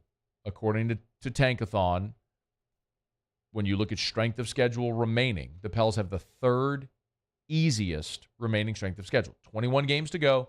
They've got the 3rd easiest remaining strength of schedule. And there is a weird catch-22 with the logjam that is the Western Conference. And it's that you are 2 good weeks away from being back in the top 6 and avoiding the play-in altogether. I mean, right now, Dallas is the 6th seed. You're a game and a half behind Dallas. But you're 10th, clinging to the last spot in the play-in. But you're a game and a half away from the 6th seed. You're 2.5 games away from Phoenix in the 4th seed, which means you would have home court advantage in a first-round playoff game. You're 2.5 games out. You got 21 to play in the 3rd easiest schedule. Like, it can, it's there, right? It's there for you. Despite your struggles, you haven't fallen so far out that there is no reason for, your hope is, man, let's see if we can claw into the play-in and maybe find a way to scratch out a series win. It's there for you to have an advantageous setup. But the flip side is also true. You're a half game away from being out of the play-in altogether. So And look, Portland, the Lakers, OKC are all nipping on your heels. They're all trying to get where you are as you try to rise as well. So you have Phoenix, the Clippers, Dallas, Golden State, Utah, Minnesota, New Orleans, Portland, the Lakers, and the Thunder. You get 10 teams that are all within 3.5 games of each other, all within 4 games of each other, from the 4 seed to 13. So if you're New Orleans and you look at the schedule, there's a lot of really tough games remaining. I mean, you got to go play at Golden State. That sucks. You got to play at Sacramento. They're really good. But you also get a couple of games against Houston. You get a game against San Antonio. You get a home game tonight against Orlando, which you got to win. And then you have games against teams that you're competing with in this same clump and cluster of teams. Like, you're going to play Oklahoma City and Dallas in back-to-back games at home. Like, these are teams that you're fighting with and scrapping with right now for playoff positioning. You get those games at home, win them. But it starts tonight. Like, you've just got to win this game against Orlando. Orlando's 11 games under 500. They have some really nice young talent. I get it. But you're desperate. You're at home. You're favored. You need to go win tonight. So see if they can do it. 7 o'clock tonight. Pels hosting the Magic. And hopefully we're back here tomorrow talking about a Pelicans win. All right, we're brought to you by Shawbills Tire and Auto Service, ShawBillsTire.com. ShawBillsTire.com, home of the Charlie's Dozen. That's a dozen benefits extended to you when you buy tires at Shawbills, but not just to you, but to every member of your family when you buy tires at Shawbills. ShawBillsTire.com with 18 locations. The latest location in LaPlace. You can find the location nearest you at ShawBillsTire.com. That's ShawBillsTire.com. Schedule service online. You can shop tires online. Remember, part of the Charlie's Dozen is the Charlie's Price Match Guarantee. So you will never pay less for tires anywhere than at Shawbills. They guarantee it. It's ShawBillsTire.com to learn more. Go to ShawBillsTire.com.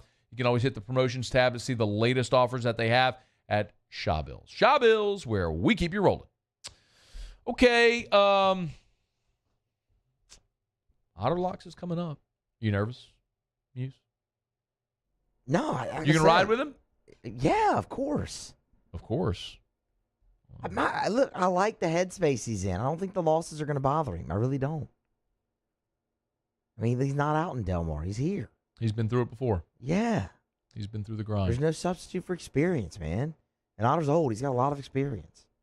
So, I mean, I would argue actually that, like,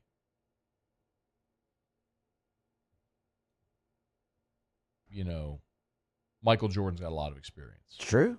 He does. I wouldn't want 60-year-old MJ today over, like, Jokic. No. But you just said there's no substitute for experience. And there's not. But, I mean, look, somebody can be in their prime and not have as much experience. Okay. So you just disproved your own theory. Nah. Yes, literally what you just did. I don't think so. That's like literally the exact thing that just happened. That's what you said something.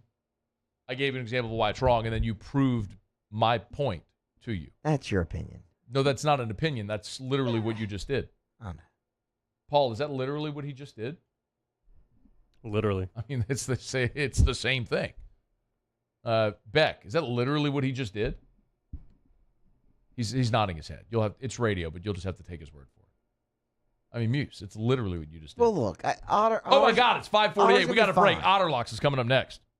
AFR. Brought to you by Darren James and Associates. Brokered by eXp Realty. We always love sharing raving fan shout-outs about Darren James. Check out this testimonial from Mr. Roosevelt Scott, who said, Mr. James, he wrote this to Darren. He said, Darren, it's been a pleasure and a delight working with you and your firm. All of my questions were answered. My concerns were addressed. I was constantly kept abreast at every step of the process by you and your staff.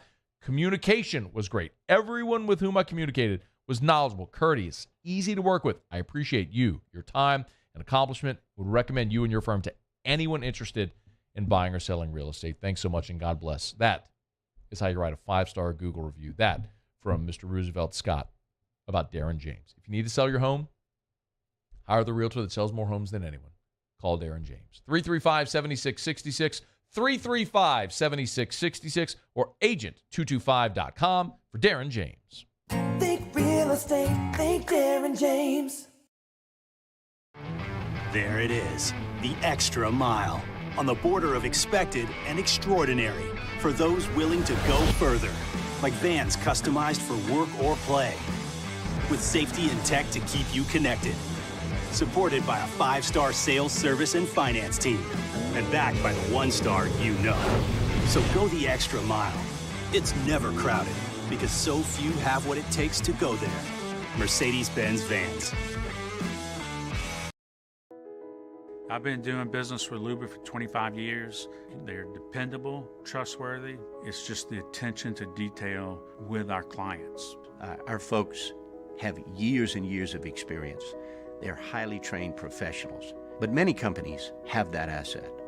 What I'd like to think makes Luba a bit different is that we use those talents in a way that truly is dedicated to serving the needs of the folks who depend on us. It's the details that make the difference between good enough and simply the best.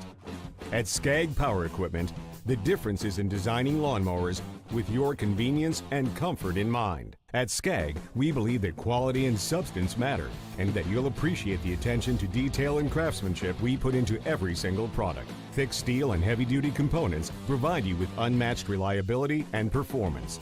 Skag, simply the best. Women who suffer from cardiac arrest outside of a hospital are less likely than men to receive life-saving CPR from bystanders. This is especially true for Black and Latino women. Be the one in your family to help change this statistic by taking the American Heart Association's challenge to learn CPR.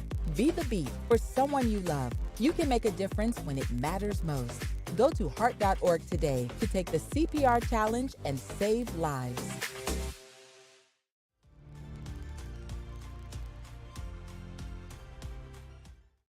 Hi, I'm Brandon Landry, founder and CEO of Walker. Hi, my name is Dr. Craig Green. This is Ryan Terrio with HUDCORoofing.com. Hey, it's Matt Moscona. No matter how big your commercial roofing job, HUDCO can help. My patients come to me because they trust that I can get the job done at a high level. Ryan Terrio and Richard Tilley have the same level of trust when it comes to roofing. If you have a roofing issue, call HUDCO Roofing. Give us a call, 364-1007, and we'll come to your house and give you a free inspection. I had to leave my parents. I had to move schools. I don't know anyone here. Everything keeps changing. Why is this happening to me? I'm sure glad you're here. Change a child.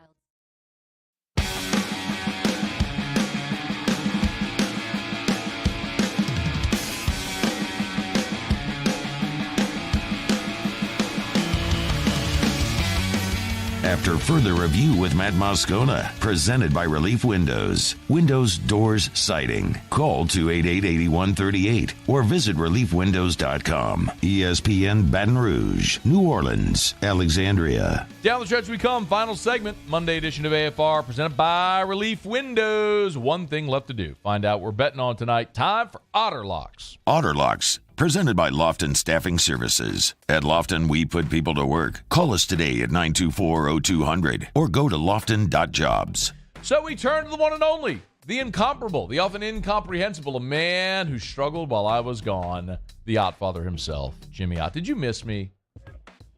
What's up, Matthew? Did you miss me? What's that? Did you miss me? I saw some pictures, man. We all know there's some great wine in Napa Valley, but that is the best food ever. And it doesn't matter where you go, man. It is unbelievable. So you have a Frank family? Yeah. So. Went to Frank, went to Prisoner. Trinquero absolutely set the bar. Incredible experience. Phenomenal property. Couldn't speak highly enough of it. Went to Whitehall Lane. Yeah. We got in a bunch of them, man. Had a great time. Duckhorn. Went to Duckhorn. Very good. Very good. Always good. So, anyway, how was the food? Food was very good. Like you'd mentioned, basically everything locally sourced. So yes, exactly. everything from even not only the not only, your meat or your seafood, whatever it may be, your beef, seafood, but even just like nuts, the vegetables. Produce. It's Yes, all, yes, everything. yes, It's right there on the land. It's fantastic. Yes, it's fantastic. We had a great time. Yeah. Great. Yeah. I heard, however, you did not have such a great week while I was gone. Well, it was a losing week. It wasn't Okay. disastrous. Well, Musso's over here sounding like you were going to quit gambling forever. I'm the one who had the confidence of the bounce back this week. What are you You talking didn't even about? hear last week. How would I even know? It was a losing week. I think we went 2-3 on Tuesday, 0-1 on Monday, 0-2, or Colucci went 0-2 on Thursday. So yeah, collectively, yes, it was not good. It was not good. Okay. So Let's but turn this. we didn't- Let's we turn haven't this thing given- around. we haven't given all that. Okay, here we go. North Carolina. Okay. North Carolina got their first quad one win. They need to continue. They cannot afford a disastrous loss, which this would be at Florida State. That was getting ready to go late 7.5 on them. West Virginia and Iowa State. Iowa State jumps out to a double-digit lead early against Oklahoma. And then, Oklahoma comes back and wins the game outright. Give us Iowa State to bounce back, -4.5. And also Oklahoma State in need of a win. Baylor's top freshman is out for this one tonight. We're going with the Cowboys at home in Stillwater. All right. Otter follows us. If you're not in Baton Rouge, listen online at 1045ESPN.com or the Jimmy at Game Time Facebook page. Thank you, Otter. All right. Thank you, Matt. Let's go have a winning night tonight. Muse, Paulie, thanks. Y'all have a great night. We'll see you tomorrow at 3. AFR. As we get on down the road, we remind you about South Point Volkswagen, southpointvw.com. New and certified pre-owned in Baton Rouge and online at southpointvw.com. Louisiana's largest volume Volkswagen dealer. While I was in Napa, got a text from my dad. Old Pops had been driving a Passat. I say had been, past tense, because when traded in the Passat for a Tiguan. Now driving the compact SUV that you can get over there at South Point Volkswagen. Listen, it doesn't matter if it's the Jetta, the Passat, the Beetle, the Tiguan, the Atlas Cross Sport, whatever you're looking for in a vehicle, South Point will have an option for you. Even certified pre-owned vehicles, all makes and models, not just Volkswagen. So if you're looking for something new, that's stylish, that's affordable, that's safe and fun to drive, think about a Volkswagen if you never have. Put it on your list, South Point Volkswagen. If you're looking for something pre-owned, Volkswagen or otherwise, shop the used car lots, but shop South Point Volkswagen as well. Airline just north of Highland, South Point Volkswagen. What's your direction? Bayou Chrysler Dodge Jeep Ram has $10,000 off new 2022 Ram 1500s. 2022 Ram 1500 trucks on our lot now with $10,000 off MSRP. All new Bayou vehicles come with a 1 million mile warranty. If you need sales or service, the crew at Bayou is going to do right by you. Gulf Coast Bank and Trust is giving our customers the power to bank anywhere, anytime during this challenging event. And we're right there with you. Our mobile banking app is a smart way to manage your money and time. Gulf Coast Bank and Trust, the bank that cares about you. I've been doing business with Luba for 25 years. They're dependable, trustworthy. It's just the attention to detail with our clients. Our folks have years and years of experience. They're highly trained professionals. But many companies have that asset. What I'd like to think makes Luba a bit different is that we use those talents in a way that truly is dedicated to serving the needs of the folks who depend on us. Louisiana. It's a place defined by culture, by pride, by passion, by people who do more than love this place. They celebrate it, elevate it, champion it. They are the individuals who embody what makes Louisiana great. The companies that make Louisiana a better place to work and live. The nonprofits leading transformational change in our communities.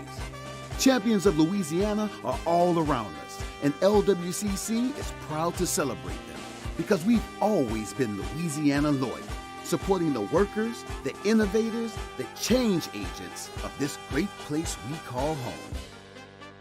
Who are the champions around you? Together, we can share their stories. Together, we can help our home state thrive. Together, we are Louisiana loyal. Always.